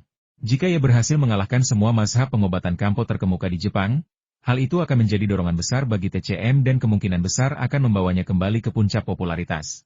Namun, sekelompok kecil orang mulai mengumpat saat mereka melihat Zhao Chen hendak menghentikan ceramahnya. Apa-apaan ini? Aku sudah lama menantikan ini, dan sekarang kelas diliburkan? Dan kau malah menyendiri? Zhao Chen, kalau kau tidak yakin bisa mengalahkan para dokter kampo Jepang, jangan mempermalukan dirimu sendiri. Sialan, kelasnya ditutup. Aku menunggu selama ini sia-sia. Aku jadi gelap. Kalau kau tanya aku, semua omongan tentang pengasingan diri untuk mempersiapkan tantangan di Jepang itu cuma alasan. Mungkin karena Zhao Chenjiang benar-benar pemula dan tidak percaya diri dalam menyampaikan mata kuliah selanjutnya, jadi dia cuma mengarang alasan untuk mengelabui kita. Tunggu saja, sebulan lagi, Zhao Chenjiang dan Universitas Kedokteran Tsinghua pasti punya alasan baru untuk menunda kuliah sampai kita kehabisan kesabaran. Perkataan para troll ini langsung ditanggapi dengan bantahan yang tak terhitung jumlahnya. Zhao Chen pergi ke Jepang untuk menantang pengobatan kampo. Dia berjuang demi negaranya dan demi pengobatan tradisional Tiongkok. Kalian bajingan, tidak mendukungnya saja sudah cukup, tapi kalian malah mengejek dan memfitnahnya? Kalian benar-benar tak tahu malu. Apakah Zhao Chen meminta bayaran untuk ceramahnya atau memakan makananmu? Kalian menonton ceramah Zhao Chen secara gratis dan mempelajari ilmu yang diajarkannya. Dan alih-alih bersyukur, kalian malah mengumpat dan memfitnahnya. Di mana hati nuranimu? Apa semuanya sudah dimakan anjing? Bajingan-bajingan ini sama sekali tidak punya hati nurani. Mereka semua serigala dan anjing yang tidak berperasaan. Kekuatan netizen tak terbatas, terutama ketika mereka diprovokasi. Tak lama kemudian, informasi orang-orang yang menyerang Zhao Chen digali oleh netizen dan diposting di forum dan Weibo. Masalah ini memanas, bahkan sampai ke telinga Universitas Kedokteran Tsinghua. Mereka langsung bereaksi, mengunggah pengumuman di situs web resmi mereka yang menyatakan bahwa mereka yang memfitnah Zhao Chen akan dimasukkan ke dalam daftar hitam permanen dan tidak diterima di Universitas Kedokteran Tsinghua. Mereka juga akan dilarang menonton atau belajar dari kelas Zhao Chen. Sementara itu, sekolah dan tempat kerja para troll ini terkejut dan geram setelah mendengar insiden tersebut. Mereka segera mengambil tindakan tegas terhadap para troll yang tidak berakal ini dan mempublikasikan hasilnya secara daring. Tantangan Zhao Chen terhadap pengobatan kampo Jepang adalah perjuangan untuk negaranya dan pengobatan tradisional Tiongkok. Mengkritik atau menghinanya saat ini sama saja dengan bunuh diri. Orang-orang tidak menunjukkan simpati terhadap nasib para troll ini. Sebaliknya, mereka bersorak. Para pembenci menyesali perbuatan mereka, tetapi mereka tak bisa kembali. Mereka harus menanggung akibat kesalahan mereka. Semoga setelah kejadian ini, mereka tidak berani lagi melontarkan omong kosong dan tuduhan tak berdasar. Sementara itu, banyak orang di dunia maya, setengah bercanda, setengah serius, mengatakan bahwa Zhao Chen bahkan belum pergi ke Jepang, tetapi dia sudah membuktikan sekelompok orang salah sebuah pertanda baik. Sepertinya perjalanan Zhao Chen ke Jepang pasti akan membuahkan hasil yang baik. Semua orang penuh harap atas tantangan Zhao Chen di klub Jepang itu. Pengumuman di situs web resmi Universitas Kedokteran Tsinghua segera disampaikan ke Jepang dan sampai ke telinga praktisi kampo ternama seperti Fuji Takashige. Saat itu, konferensi pengobatan kampo mereka masih berlangsung, sehingga Fuji Takashige mengadakan pertemuan untuk membahas masalah tersebut. Bagaimana pendapatmu tentang pengasingan Zhao Chen? Fuji Takashi melirik para praktisi pengobatan tradisional Tiongkok ternama yang hadir dan bertanya dengan suara berat. Kebanyakan orang tampak sangat tidak sehat. Mereka telah menyaksikan langsung keahlian medis Zhao Chen, dan memang luar biasa. Kalau tidak, Xuanzi Daosho dan Kawashima Haruto tidak akan jatuh ke tangannya. Mereka semua adalah praktisi pengobatan tradisional Tiongkok yang ternama dan sangat terampil. Meskipun kekalahan mereka sebagian karena keberuntungan, kemampuan Zhao Chen tidak bisa diremehkan. Dan sekarang, Zhao Chen pergi mengasingkan diri untuk mempersiapkan tantangannya ke Jepang. Bagaimana mungkin mereka tidak gugup? Namun, beberapa orang memiliki pandangan yang berbeda. Yamada Takamasa, dari Kyushu, adalah penerus aliran pengobatan kampo Yamada. Ia juga seorang ahli pengobatan kampo yang sangat terampil. Ia mungkin sedikit lebih lemah daripada Genji Dosuke, tetapi ia lebih kuat daripada Kawashima Haruto. Jika tidak, ia tidak akan mendapatkan gelar orang suci pengobatan Kyushu. Melihat para praktisi pengobatan tradisional Tiongkok ternama lainnya tampak lesu, seperti ayam jantan yang kalah, Yamada Takasho mencibir dan mengejek, "Tuan-tuan, lihatlah diri kalian. Zhao Chen bahkan belum tiba, dan kalian sudah memasang wajah muram. Apa? Kalian berencana menyerah tanpa perlawanan? Apa kalian tidak malu? Aku malu untuk kalian." Sarkasme Yamada Takasho membuat marah para dokter kampo ternama yang hadir. Beberapa dari mereka langsung berdiri untuk menegurnya, tetapi Fuji Takashi menghentikan mereka dan bertanya, Yamada-kun, apa pendapatmu? Yamada Takasho membungkuk sedikit sebelum berkata, Ketua Fuji, saya pikir pengasingan Zhao Chen adalah hal yang baik. Itu menunjukkan bahwa dia tidak terlalu percaya diri untuk menantang pengobatan kampo kita. Kalau tidak, dia tidak akan memilih untuk mengasingkan diri sebelum pertempuran. Pengobatan bergantung pada akumulasi harian. Mengasah pedang di menit terakhir tidak akan efektif sama sekali, tetapi hanya akan melemahkan semangat pasukan. Tidak masalah jika Zhao Chen tidak datang ke Jepang, tetapi jika dia benar-benar berani menantang pengobatan kampo kita, hasilnya hanyalah kekalahan berdarah. Mendengar hal ini, para praktisi pengobatan tradisional Tiongkok ternama yang beberapa saat sebelumnya merasa kurang puas dengannya, semuanya mengangguk setuju, menganggap analisisnya masuk akal. Beberapa sependapat dengannya, sementara yang lain mengikuti sudut pandangnya dan memberikan analisis serta saran mereka sendiri. Yamada-kun benar. Keterampilan medis tidak bisa diperoleh dengan belajar di menit-menit terakhir.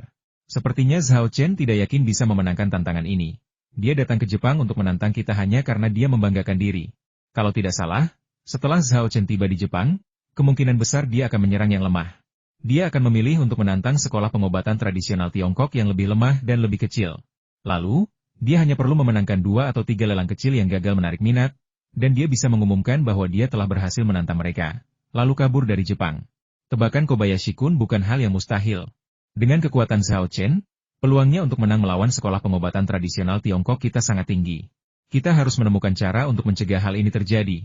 Para praktisi pengobatan tradisional Tiongkok yang ternama ini meremehkan pengobatan tradisional Tiongkok dari lubuk hati mereka yang paling dalam, meyakini bahwa pengobatan tradisional Tiongkok telah kehilangan hakikatnya yang sejati, padahal merekalah pewaris sejati pengobatan tradisional Tiongkok. Kemenangan Zhao Chen sebelumnya atas Kawashima Haruto sempat membuat mereka khawatir dan tegang, tetapi setelah mendengarkan analisis Yamada Takasho dan yang lainnya, mereka semua merasa bahwa Zhao Chen tidak sekuat yang mereka bayangkan. Oleh karena itu, fokus diskusi mereka beralih dari bagaimana menghadapi tantangan Zhao Chen menjadi bagaimana menghentikannya berbuat curang dan bagaimana mengalahkannya. Akan tetapi, meskipun telah dibahas panjang lebar, tidak seorang pun dapat menemukan penyelesaian yang layak. Aku punya ide, kata Yamada Kisho sekali lagi. Kali ini, tak seorang pun mencoba membantahnya. Sebaliknya, mereka semua mengalihkan perhatian kepadanya, menunggu jawabannya. Jika Zhao Chen ingin menerkam sasaran empuk, ayo kita tancapkan paku besi ke sasaran empuk itu dan buat dia berdarah. Pada saat ini, ekspresi Takashi Yamada menjadi sangat ganas. Saya sarankan agar semua sekolah pengobatan tradisional Tiongkok terkemuka memilih praktisi terbaik mereka dan menugaskan mereka ke sekolah-sekolah kecil terdekat. Begitu Zhao Chen muncul, tantanglah dia bahkan sebelum dia berbicara.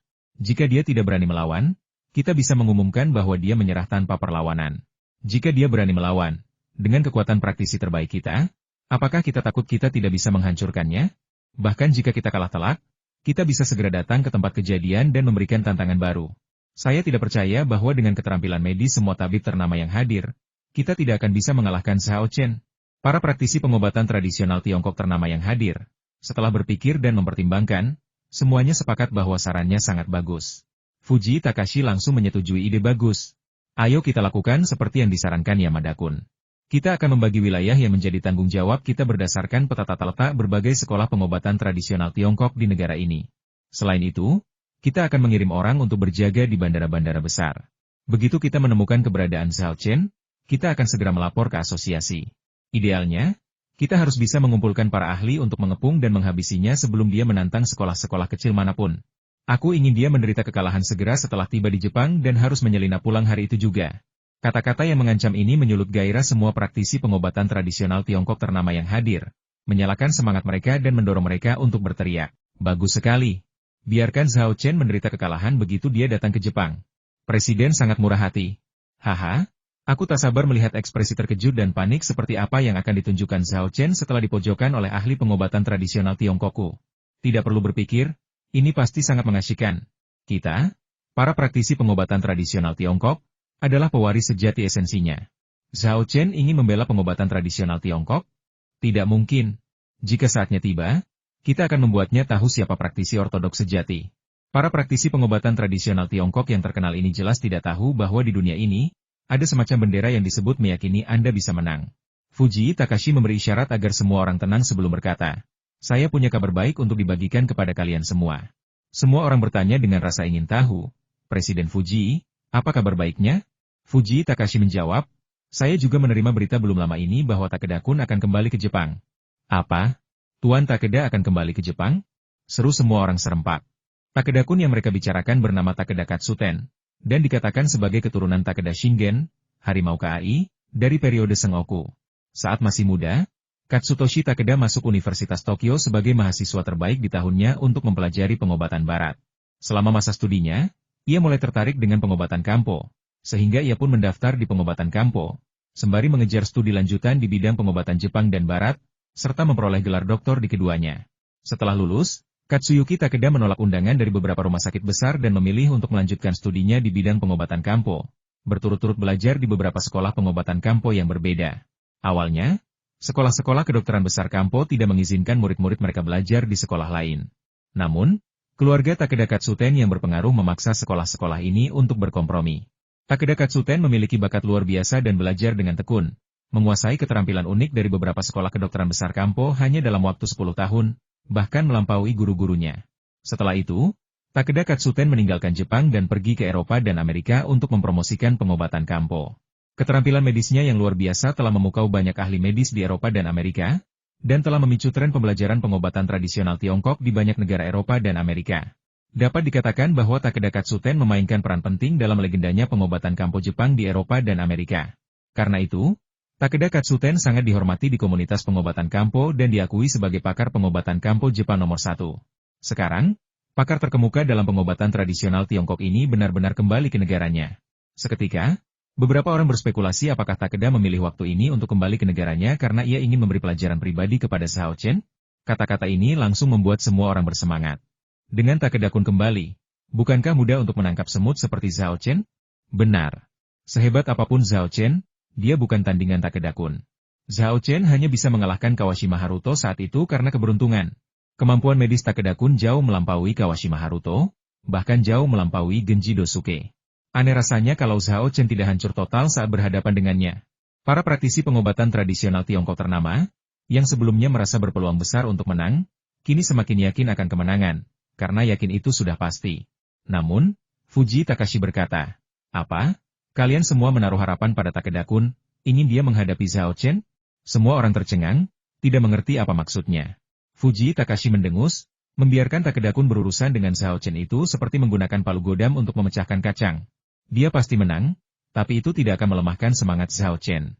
Malah, itu akan membuatnya puas diri dikalahkan oleh Takeda-kun adalah hal yang sangat terhormat. Para praktisi pengobatan tradisional Tiongkok ternama yang hadir saling memandang. Dan setelah mempertimbangkan dengan saksama, mereka menyadari bahwa Fuji Takashi benar. Takeda Katsuten adalah pakar pengobatan Kampo nomor 1. Sementara Zhao Chen, dia cuma bocah nakal yang baru masuk kuliah.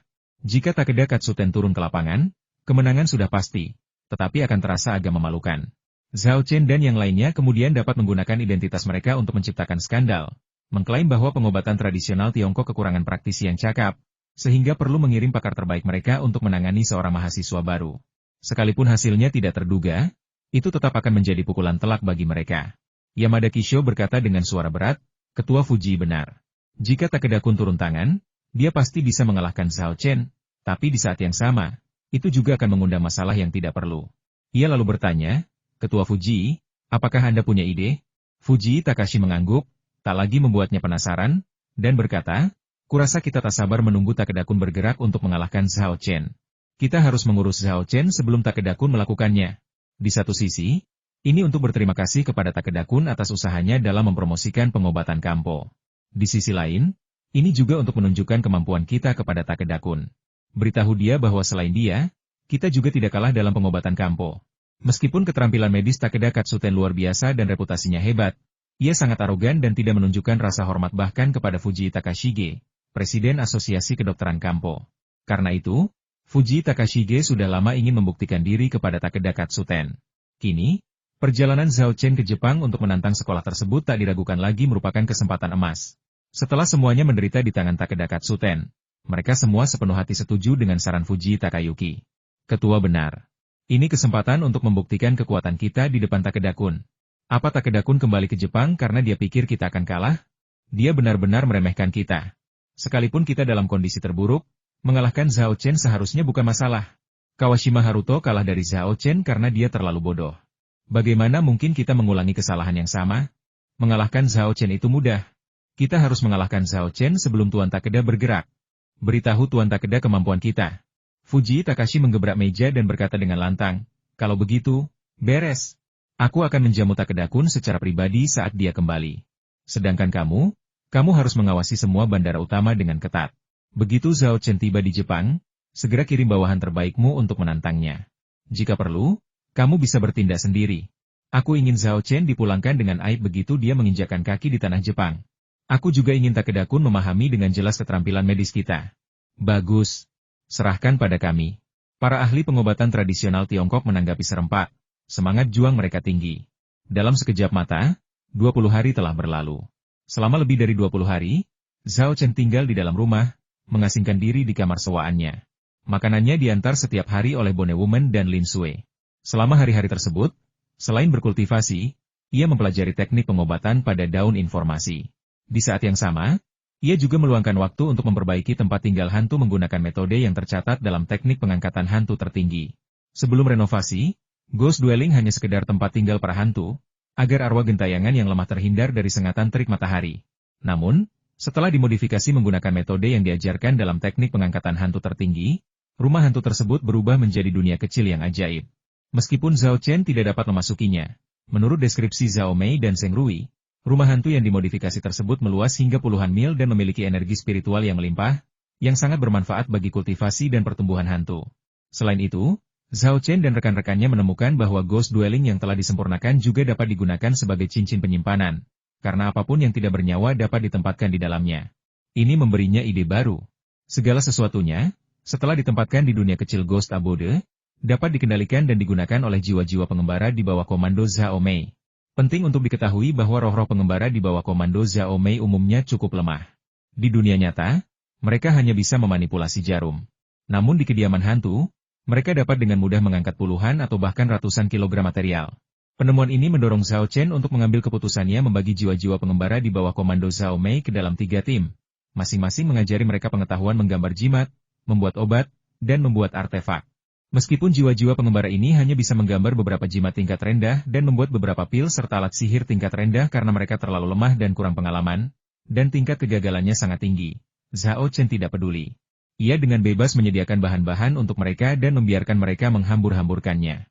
Zhao Chen percaya bahwa dengan bantuan teknik kebangkitan hantu tertinggi, kekuatan jiwa-jiwa pengembara ini akan meningkat secara bertahap. Pengalaman dalam menggambar jimat, membuat obat, dan membuat artefak diperoleh melalui kegagalan yang berulang. Suatu hari nanti, roh-roh pengembara ini akan dapat memainkan peran penting dalam menggambar jimat, membuat obat, dan membuat artefak, memberinya bantuan yang luar biasa. Pada saat itu, ia tidak perlu bersusah payah untuk memiliki banyak jimat, pil, dan artefak magis. Bahkan jika yang dibuat oleh roh-roh pengembara kualitasnya sedikit lebih rendah daripada yang ia buat sendiri, ia akan tetap senang. Namun, Zhao Mei tidak terlalu senang dengan pengaturan Zhao Chen. Ia selalu ingin melatih jiwa-jiwa pengembara menjadi prajurit, dengan dirinya sendiri sebagai jenderal komando. Namun, kini, Zhao Chen memintanya untuk mengembangkan jiwa-jiwa pengembaranya menjadi pengrajin, sesuatu yang sulit diterimanya. Melihatnya sedikit kesal, Zhao Chen harus menghiburnya jangan khawatir.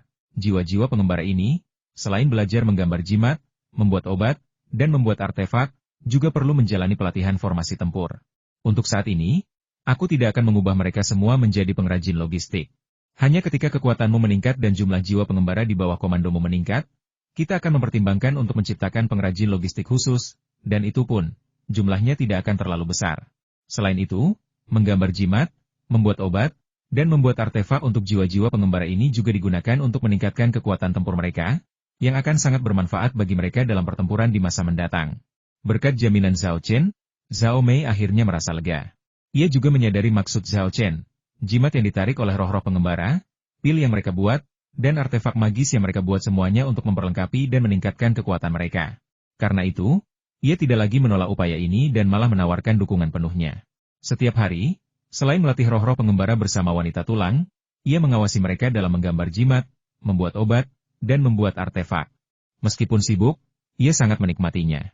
Selain memperbaiki Ghost Residence dan mengajar para arwah pengembara, Zhao Chen juga meluangkan waktu untuk membuat perlengkapan Tanuki Power yang telah dijanjikannya kepada Ying Ji, Hao Li, dan Cheng Haoyu, lalu menaruhnya di cincin penyimpanannya, berencana untuk menyerahkannya kepada mereka bertiga setelah pengasingannya berakhir. Selain berbagai tugas tersebut, Zhao Chen juga memantapkan kultivasinya selama masa tenang ini.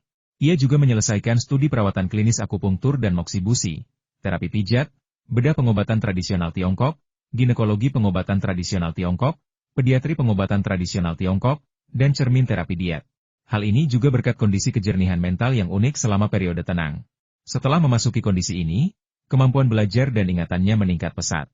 Selain itu, dengan dupa yang menenangkan dan teknik konsentrasi, ia mampu membaca dan mempelajari semua buku medis ini hanya dalam waktu lebih dari 20 hari. Kalau saja dia tidak memasuki masa perenungan yang tenang, bahkan jika dia menghabiskan waktu 2 kali lebih banyak, dia mungkin tidak akan mampu mempelajari semua pengetahuan ini. Setelah selesai mempelajari buku-buku kedokteran, kumpulan buku kedokteran baru muncul di daun informasi.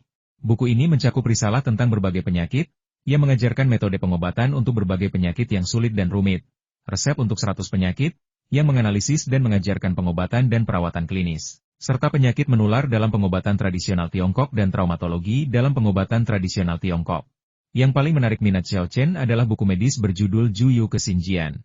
Juyu Kesinjian mengajarkan Juyuke, yang merupakan cabang pengobatan tradisional Tiongkok yang paling misterius dan juga paling sulit dipelajari. Banyak orang percaya bahwa aliran pengobatan Zuyou menyembuhkan orang melalui mantra dan jimat, tetapi itu tidak benar. Inti dari Zuyou adalah memobilisasi energi alami ke dalam tubuh manusia, mengubah yin dan yang, serta mengatur 5 elemen untuk mencapai efek penyembuhan dan mengusir kejahatan. Mantra dan jimat hanyalah salah satu metode yang digunakan dalam Zuyou, tetapi metode penyembuhannya jauh melampaui itu. Lingkungan, musik, dan bahkan hipnosis merupakan bagian dari teknik penyembuhannya. Justru karena ilmu Zuyouke terlalu rumit, sulit bagi orang untuk mempelajari dan menguasainya. Selain itu, beberapa penipu menggunakan nama Zuyouke untuk menipu dan mengelabui orang, menyebabkan Zuyouke disalahpahami dan dianggap tipuan, yang membuat orang-orang menghela napas panjang setiap kali mengingatnya. Sebelumnya, Zhao Chen telah mempelajari beberapa metode penyembuhan dari aliran Zuyou di daun informasi, tetapi semuanya masih sangat dasar. Kali ini, berkat peningkatan kekuatan dan keterampilan medisnya, daun informasi memberinya pengetahuan yang lengkap dan sistematis tentang aliran Zuyou. Zhao Chen melirik cermin hati Zuyou dan menemukan bahwa paruh pertama buku tersebut mengajarkan berbagai pengetahuan teoretis tentang Zuyou. Bahkan setelah Wu Peng menyempurnakan dan membuang ampasnya, pengetahuan ini masih terasa muskil dan sulit dipahami, membutuhkan pembelajaran dan perenungan yang saksama untuk memahami maknanya. Paruh kedua buku ini mencatat beberapa kasus penyakit yang diobati oleh aliran Zuyou. Banyak di antaranya yang sangat aneh dan sulit didiagnosis, seperti keracunan Gu, gangguan Feng Shui, dan sebagainya. Selain itu, terdapat banyak kasus pengobatan hantu dan setan. Meskipun Zhao Chen kagum akan hal ini, dia tidak sepenuhnya terkejut. Tinjauan sejarah pengobatan tradisional Tiongkok mengungkapkan bahwa banyak tabib kuno ternama memiliki kisah-kisah penyembuhan hantu dan setan. Meskipun beberapa kisah ini mungkin direkayasa oleh generasi selanjutnya, tidak dapat disangkal bahwa banyak di antaranya merupakan kisah nyata. Teori pengobatan tradisional Tiongkok diwarisi dari pengobatan perdukunan, yang menekankan kesatuan manusia dan alam. Pengobatan ini bukan hanya tentang mengusir hantu dan setan. Secara teoritis, pengobatan ini bahkan dapat digunakan untuk mengobati dewa, Buddha, dan alam semesta itu sendiri. Zhao Chen tidak terburu-buru mempelajari buku-buku kedokteran yang baru diterbitkan ini. Perjanjian untuk bulan Januari akan segera berakhir, dan dia harus berangkat ke Jepang. Kalau tidak, setelah perjanjian berakhir, orang-orang yang mempraktikkan pengobatan tradisional Tiongkok itu mungkin akan merasa puas diri dan mulai membuat keributan. Zhao Chen memanggil wanita tulang ke sisinya dan bertanya, "Apakah visa saya untuk Jepang sudah diterima?" "Itu sudah diatur," jawab wanita tulang. "Bagus sekali." Zhao Chen mengangguk dan memberi instruksi, "Periksa penerbangannya dan pilih yang berangkat ke Jepang besok." "Ya," jawab wanita tulang. Dan setelah memastikan Zhao Chen tidak memiliki instruksi lebih lanjut, ia segera pergi untuk menanyakan tentang pengaturan penerbangan. Zhao Chen kemudian mengangkat teleponnya dan menghubungi kepala sekolah Ma Guotao. Di satu sisi, ia memberitahu bahwa pengasingannya telah berakhir dan ia akan berangkat ke Jepang keesokan harinya untuk menantang sekolah tersebut. Di sisi lain, ia meminta informasi tentang berbagai sekolah pengobatan Kampo. Ketika Ma Guotao menerima telepon dari Zhao Chen, ia sangat gembira dan berkata, "Hebat! Kamu akhirnya keluar dari karantina. Beri aku alamat, dan aku akan segera mengirimkan dokumennya." Zhao Cengang memberi Ma Guotao alamat rumah sewaan itu. Wanita tulang itu kemudian menghampirinya dan bertanya, "Tuan, ada banyak penerbangan ke Jepang besok, tapi saya tidak tahu di kota mana Tuan berencana mendarat?" "Baiklah." Zhao Chen ragu sejenak dan berkata, "Sudahlah, jangan terburu-buru memesan tiket pesawat. Biarkan kepala sekolah MA mengirim seseorang untuk menyampaikan informasi tentang berbagai sekolah pengobatan tradisional Tiongkok, dan aku akan memastikan lokasi mereka sebelum kita membicarakannya. Ya, wanita tulang itu mengangguk. Melihat Zhao Chen tidak punya instruksi lain, ia pun pergi membantu Zhao Mei melatih kelompok jiwa pengembara di bawah komandonya.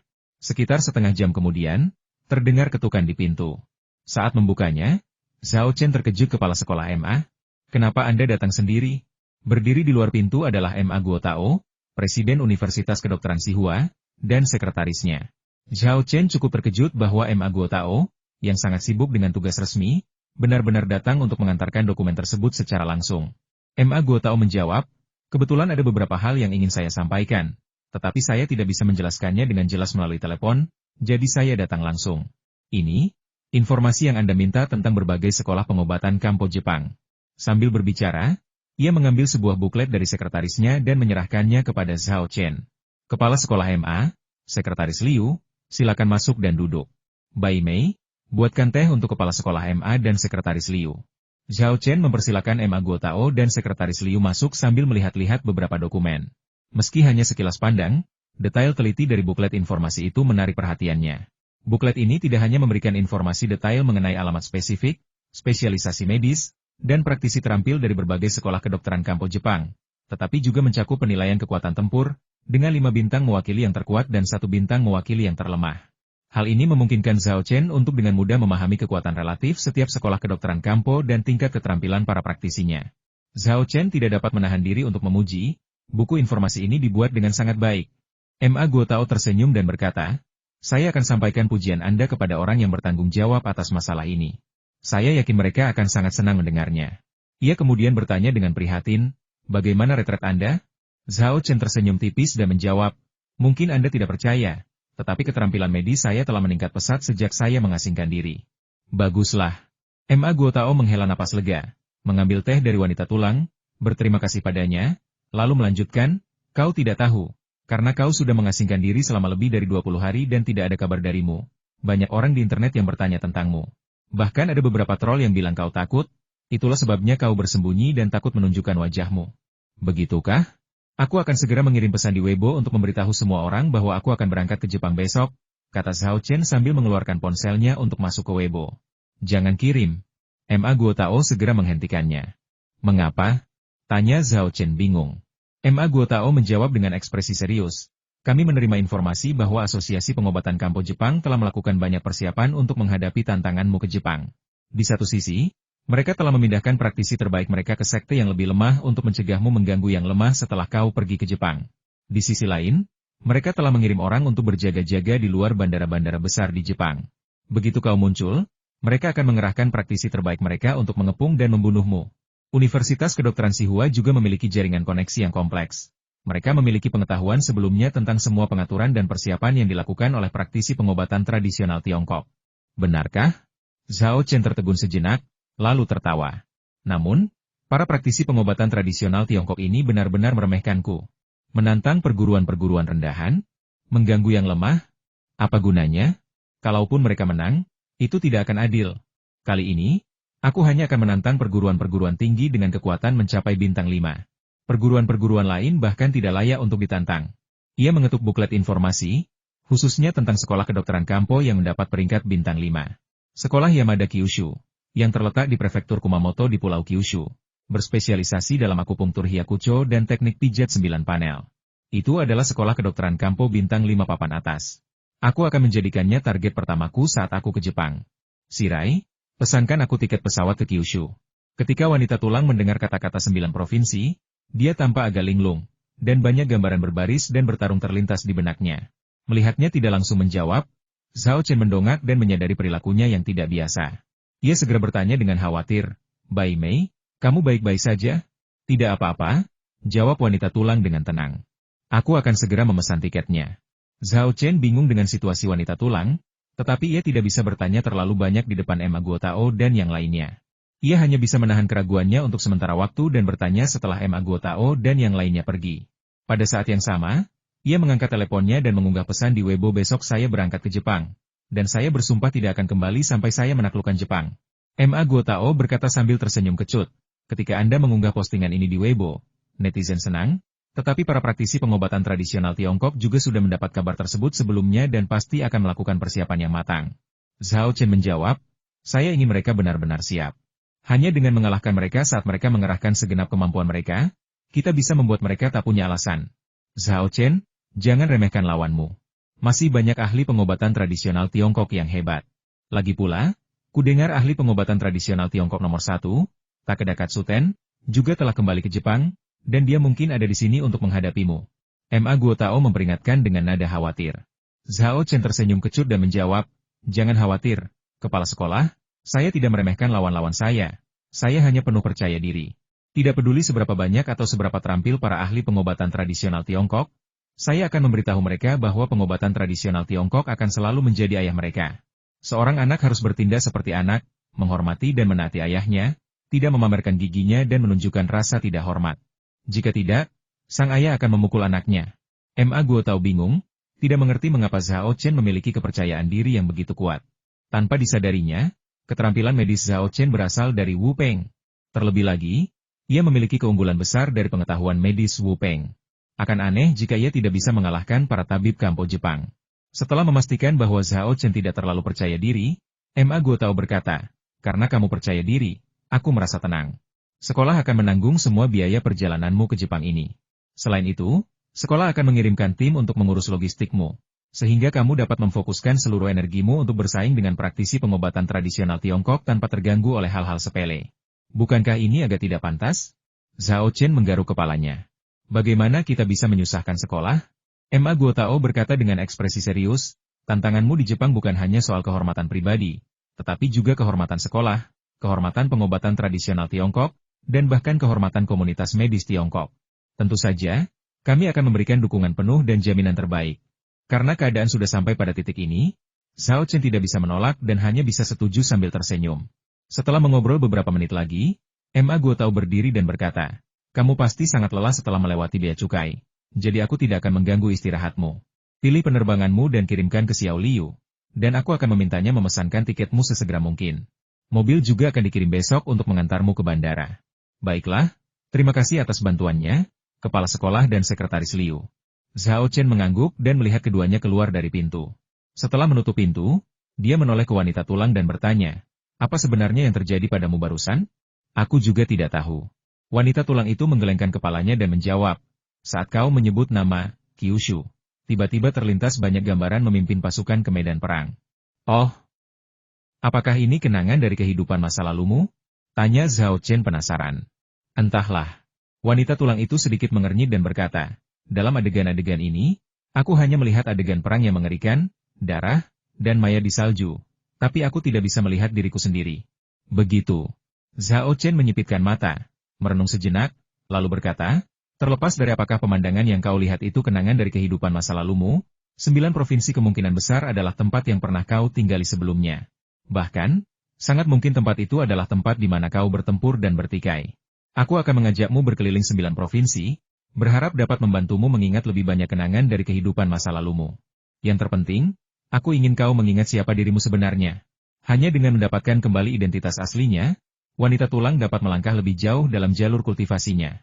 Jika tidak, hal ini pasti akan menjadi iblis dalam dirinya, yang memengaruhi atau bahkan menghambat peningkatan kekuatannya. Zhao Chen tidak ingin wanita tulang, yang telah mengikutinya melalui berbagai situasi hidup dan mati, akhirnya menjadi korban iblis dalam dirinya. Karena ia memiliki koneksi dengan Pulau Kyushu, ada satu hal lagi yang harus dilakukan dalam perjalanan ke Jepang ini. Wanita tulang itu tahu betul mengapa Zhao Chen melakukan ini. Ia berlutut di hadapannya dan bersujud, sambil berkata, terima kasih, Guru. Zhao Chen mengulurkan tangan dan membantunya berdiri, sambil berkata, tidak perlu formalitas, pergilah dan pilih penerbangan. Setelah kamu memilih, kirimkan ke sekretaris Liu. Ya?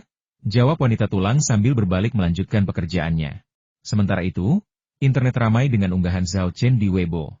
Banyak orang berbondong-bondong membaca unggahannya, meninggalkan komentar, dan membagikannya. Guru Zhao Chen, akhirnya Anda keluar dari pengasingan. Saya pikir Anda lupa janji Anda untuk menantang sekolah Jepang dalam waktu sebulan. Astaga, orang yang hilang itu telah kembali. Aku nggak akan kembali sampai aku menaklukkan Jepang. Sok berkuasa. Sepertinya orang yang cuma omong kosong dan gak ada tindakan ini benar-benar percaya diri. Mana orang-orang yang bilang Guru Zhao Chen takut dan sembunyi? Gak berani nepatin janjinya buat menantang klub Jepang?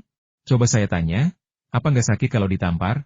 Seperti yang kuduga dari si penampar wajah sok penting, dia bahkan belum pernah ke Jepang, dan dia sudah menampar wajah para pembenci dan troll bodoh itu. Kalau bicara soal menampar wajah, saya paling mengagumi guru Zhao Chen, dia sangat lihai. Seketika, kolom komentar Weibo dibanjiri dukungan untuk Zhao Chen. Mereka yang sebelumnya menyebarkan teori konspirasi, mengklaim Zhao Chen telah mundur dan bersembunyi, menghilang wajah mereka sudah ditampar habis-habisan. Apalagi yang bisa mereka lakukan selain menghilang? Apakah mereka harus terus mendorong wajah mereka ke depan dan ditendang beberapa kali lagi? Mereka bukan masokis, mengapa menyiksa diri seperti itu? Asosiasi Pengobatan Kampo secara khusus menugaskan orang untuk mengumpulkan informasi tentang Zhao Chen, sehingga postingan Weibo ini langsung diketahui oleh Fuji Takashi dan yang lainnya. Saat itu, Fuji Takashi dan sekelompok praktisi pengobatan tradisional Tiongkok ternama sedang menjamu Takeda Katsuten, yang baru saja kembali dari Amerika. Setelah menerima kabar tersebut, Fuji Takashi mencibir, akhirnya dia datang juga. Kupikir anak ini tidak akan berani datang. Kemudian, ia menoleh ke Takeda Katsuten dan berkata, Takeda-kun, jangan repot-repot mengurus Zhao Chen. Serahkan saja pada kami. Kalian bisa melakukannya? Takeda Katsuten mengangkat dagunya, memandang rendah semua orang dengan tatapan arogan dan meremehkan. Kudengar anak ini punya kemampuan yang agak aneh. Kata-kata Takeda Katsuten yang menghina memicu ketidakpuasan para praktisi Kampo yang ternama. Mereka tidak berani membalas Takeda, dan hanya bisa berkata, jangan khawatir, Takeda-kun, berurusan dengan Zhao Chen bukan urusan kami. Sekalipun dia benar-benar naga, kami akan memenggal kepalanya dan mengirimnya kembali ke Tiongkok dengan aib. Takeda Katsuten tersenyum acuh tak acuh dan berkata, baiklah, urusan Zhao Chen akan kuserahkan padamu. Zhao Chen saja tidak layak mendapat perhatian pribadiku. Para praktisi pengobatan tradisional Tiongkok terkejut. Awalnya mereka mengira Takeda Katsuten telah kembali ke Jepang untuk memberi pelajaran kepada Zhao Chen. Tetapi setelah mendengar ini, ternyata bukan itu masalahnya. Fuji Takashi tidak dapat menahan diri untuk bertanya, aku ingin tahu apa yang membawa Takeda-kun kembali ke Jepang kali ini? Takeda Katsuten melirik para dokter Kampo ternama yang hadir dan berkata dengan nada meremehkan, kalian tidak memenuhi syarat untuk tahu. Fuji Takashi dan yang lainnya hampir marah. Tepat pada saat itu, Takeda Katsuten, setelah melihat seseorang, meninggalkan Fuji Takayuki dan yang lainnya, lalu melangkah pergi sambil berkata, saya ada urusan mendesak yang harus diselesaikan. Saya pergi sekarang, jangan ikuti saya. Setelah melihat Takeda Katsuten pergi dan masuk ke mobil yang diparkir di pinggir jalan, para dokter Kampo yang terkenal mulai mengungkapkan ketidakpuasan mereka. Takeda-kun sungguh sombong sekali. Setiap kali aku mendengarnya berbicara, aku merasa seperti hendak muntah darah karena marah. Aku juga. Sikap merendahkannya sungguh tak tertahankan. Siapa yang bisa menyalahkannya karena begitu terampil dalam pengobatan? Mungkin hanya setelah ia mengalami kemunduran besar, ia akan bisa menyingkirkan sikap arogan ini. Fuji Takashi juga sangat tidak senang dengan Takeda Katsuten, tetapi ia tidak mengeluh di belakangnya. Sebaliknya, ia berkata, baiklah, sudah cukup. Zhao Chen akan datang ke Jepang besok. Kalian harus mengawasinya dengan ketat dan memastikan dia tidak mendapatkan keinginannya dengan menindas yang lemah. Para praktisi pengobatan tradisional Tiongkok yang terkenal semuanya berkata, jangan khawatir, Presiden. Kami sudah mengirim para ahli untuk menyusup ke sekte kecil itu. Jika Zhao Chen mencoba pergi, kami akan memastikan dia menanggung akibatnya. Kami telah mengirim orang untuk mengawasi Zhao Chen di setiap bandara. Kami akan mencegatnya segera setelah dia meninggalkan bandara. Saya juga sudah menghubungi wartawan media, dan saya pasti akan melaporkan berita kekalahan Zhao Chen sesegera mungkin. Fuji Takashi mengangguk puas bagus. Kalian semua harus kembali hari ini dan mengawasi semuanya secara pribadi untuk mencegah kecelakaan. Dia langsung mengepalkan tinjunya, menggertakkan giginya, dan berkata, Zhao Chen, apa yang kalian lakukan? Kenapa kalian harus melawan kami? Para praktisi pengobatan tradisional Tiongkok. Kali ini, kami akan memberimu pelajaran yang tak terlupakan. Mulai sekarang, setiap kali kalian mendengar kata-kata, praktisi pengobatan tradisional Tiongkok, kalian akan gemetar ketakutan. Hahaha. Para praktisi pengobatan tradisional Tiongkok ternama yang berdiri di sampingnya semuanya terpikat oleh tawanya dan ikut tertawa terbahak-bahak. Seolah-olah mereka sudah menang. Kabar bahwa Zhao Chen akan meninggalkan pengasingannya dan akan pergi ke Jepang untuk menantang dunia keesokan harinya dengan cepat menyebar ke seluruh dosen dan mahasiswa Universitas Kedokteran Tsinghua. Semua orang menelepon atau mengirim pesan untuk menyemangatinya. Zhao Chen menanggapi setiap pesan dengan serius. Sekitar pukul 18, Lin Xue tiba, ditemani oleh Liu Ju, Yang Zi, dan lainnya. Wu Yan memasuki rumah, melihat sekeliling, lalu mengedipkan mata dan berkata, kakak ketiga, ini rumah cintamu dan kakak ipar ketiga? Cukup bagus. Zhao Chen tersipu, merasa sedikit malu. Ia memelototinya dan berkata, diam. Kalau kau tidak bicara, tidak akan ada yang mengira kau bisu. Namun, Lin Xue tampak tenang dan anggun. Ia memberi isyarat agar semua orang duduk, lalu berbisik kepada Zhao Chen. Mereka terus menggangguku, bilang ingin datang dan mengadakan pesta perpisahan. Aku terpaksa mengajak mereka. Kau tidak akan marah padaku, kan? Zhao Chen tiba-tiba tersadar, pantas saja mereka ikut denganmu. Lalu ia tersenyum dan berkata, mana mungkin aku menyalahkanmu? Kau juga tuan rumah di sini. Kau berhak memutuskan siapa yang akan dibawa dan siapa yang tidak. Lagi pula, kita semua berteman, dan kita harus memberitahu mereka di mana sarang cinta kita. Kau terlalu fasih. Lin Xue memutar matanya ke arahnya, lalu bergabung dengan wanita tulang untuk menyajikan teh dan air untuk semua orang. Xiao Xue, siapa wanita ini? Yang Zi menunjuk wanita tulang dan bertanya dengan suara rendah. Seperti Luo dan Qixia, dia belum pernah melihat wanita tulang sebelumnya. Ini sekretaris Zhao Chen, jawab Lin Xue. Qixia sedikit mengernyit dan berbisik, apakah kamu tidak khawatir memiliki sekretaris secantik itu di sisi Zhao Chen? Lin Xue tersenyum dan berkata, jangan khawatir, aku percaya pada Zhao Chen. Qixia ingin mengatakan sesuatu lagi, tetapi Liu Ju diam-diam menariknya ke samping. Apa yang sedang kau lakukan? Qixia memelototi Liu Ju dan menanyainya setelah Lin Xue pergi. Liu Ju berkata dengan suara rendah, kenapa kau ikut campur urusan mereka? Jangan cari masalah. Karakter Zhao Chen sudah terkenal. Sekalipun sekretarisnya sangat cantik, apa kau pikir dia akan melakukan apapun untuk mengkhianati Lin Xue? Lagi pula, kita di sini hari ini untuk mengantar Zhao Chen pergi. Mengungkit hal-hal ini hanya akan membuatnya kesal. Jika ini memengaruhi moral Zhao Chen, bukankah kita akan menjadi orang berdosa? Meskipun Qixia terus terang, dia tidak bodoh. Setelah mendengar penjelasan Liu Ju, dia langsung menyadari bahwa apa yang dia katakan sebelumnya tidak pantas, dan buru-buru berkata, ini salahku. Aku tidak memikirkan masalah ini. Jadi apa yang harus kita lakukan sekarang? Jangan bahas ini lagi. Kita harus percaya pada Zhao Chen dan hubungannya dengan Lin Xue, kata Liu Ju. Qixia mengangguk, menunjukkan bahwa dia mengerti. Meskipun mereka berbicara dengan lembut, Zhao Chen, Lin Xue, dan wanita tulang semuanya memiliki pendengaran yang luar biasa. Mereka mendengar percakapan mereka dengan jelas. Zhao Chen tidak melakukan kesalahan apapun, jadi dia tidak perlu khawatir atau merasa malu. Sebaliknya, dia tersenyum pada Lin Xue. Sekilas kekecewaan tampak di mata wanita tulang, namun tampaknya juga tidak. Zhao Chen menarik kursi dan duduk berhadapan dengan semua orang. Lin Xue berdiri di sampingnya, dan ia menariknya ke pangkuannya untuk duduk. Kemudian ia tersenyum dan berkata, kakak laki-laki kedua, adik laki-laki bungsu, dan semua wanita cantik, terima kasih sudah datang mengantarku. Ada restoran yang bagus di luar kompleks perumahan kita. Malam ini aku yang traktir, ayo kita minum-minum di sana. Aku sangat merindukan kalian semua, sudah lebih dari 20 hari. Yang Zi melambaikan tangannya dengan acuh tak acuh dan berkata dengan nada percaya diri. Makan malam ini adalah makan malam perpisahan untukmu, bagaimana mungkin kami membiarkanmu membayar? Kita sudah sepakat saat datang bahwa kita akan mengumpulkan uang untuk mentraktirmu malam ini. Dan, tolong jangan minum alkohol. Kamu akan pergi ke Jepang besok, dan tidak baik jika kamu mabuk dan itu memengaruhi penampilanmu.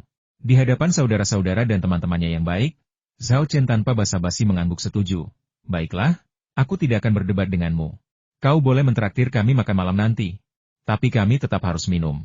Bagaimana kami bisa bertarung sengit tanpa alkohol? Jangan khawatir. Dengan toleransi alkoholku saat ini, meskipun aku banyak minum, aku akan tetap berpikir jernih besok dan itu tidak akan memengaruhi performaku sama sekali. Yang Zi ingin membujuknya lebih lanjut, tetapi Lin Xue angkat bicara dengarkan Zhao Chen. Dia tahu apa yang dia lakukan dan tidak akan membuat kesalahan. Kamu bahkan belum menikah dengannya, dan kamu sudah berpihak padanya dalam segala hal, kata Yang Zi tanpa daya. Lin Xue tersenyum lembut dan berkata dengan penuh pesona, dialah orangku. Kalau aku tidak berpihak padanya, siapa lagi yang harus kupihaki? Semua orang mulai bersorak. Saya terkesan dengan pertunjukan kasih sayang mereka di depan publik. Dengarkan itu. Manis sekali sampai-sampai menjijikan. Sial, aku merinding. Namun, Lin Xue tidak malu-malu dan bertukar senyum dengan Zhao Chen. Malam harinya, semua orang pergi ke restoran di luar kawasan pemukiman dan makan enak, baik untuk melepas Zhao Chen maupun untuk mendoakan keberhasilannya dalam menaklukkan Jepang. Setelah makan malam, Zhao Chen menyuruh wanita tulang mengantar Liu Zuo, Yang Zi, dan yang lainnya kembali ke sekolah, sementara dia dan Lin Xue tinggal di apartemen sewaan. Kamu akan pergi ke Jepang besok, kamu harus menang. Lin Xue mengangkat kepalanya dan berkata dengan sungguh-sungguh. Fitnah dan pencemaran nama baik yang dilakukan oleh para praktisi pengobatan tradisional Tiongkok dan troll daring terhadap Zhao Chen beberapa hari terakhir ini telah membakar hati Lin Xue. Jika salah satu dari mereka muncul di hadapannya sekarang, ia akan menunjuk mereka dan berteriak, laki-lakiku adalah pahlawan yang hebat, pahlawan sejati. Beraninya kalian, para badut, Memfitnahnya? Buka mata kalian dan lihat, dia akan menghajar kalian semua sampai wajah kalian bengkak seperti kepala babi. Zhao Chen mengangguk dan menjawab dengan serius, jangan khawatir, begitu aku sampai di sana, aku pasti tidak akan membiarkan mereka hidup. Lalu, sambil menyeringai, dia berkata, istriku tersayang, lihat, sudah malam, bukankah seharusnya kita melakukan sesuatu yang kita sukai? Sebelum Lin Sui sempat menjawab, ia mencium bibir merahnya, menggendongnya, dan melangkah masuk ke kamar tidur. Dengan jentikan kakinya, pintu kamar terbanting menutup, diikuti serangkaian desahan primitif yang menggema dari dalam. Waktu berlalu cepat dan hari berikutnya sudah tiba. Begitu hari terang, Zhao Chen bangun, mencuci muka, menyiapkan sarapan di dapur, lalu membangunkan Lin Sui. Sambil sarapan, Zhao Chen berkata, sekolah akan mengirim seseorang untuk mengantarku ke bandara nanti, jadi kamu tidak perlu ikut. Kembalilah ke sekolah dan fokus belajarmu. Aku akan meneleponmu saat aku tiba di Jepang. Lin Sui mengangguk lakukan saja. Aku menunggu kepulanganmu yang penuh kemenangan. Zhao Chen tersenyum dan menjawab, saya akan mengatakannya lagi, saya sama sekali tidak akan mengecewakan Anda. Setelah sarapan, Zhao Chen menyuruh wanita tulang mengantar Lin Sui ke sekolah. Sementara dia membuka daun pesan dan mulai membaca cermin hati teknik Juyu.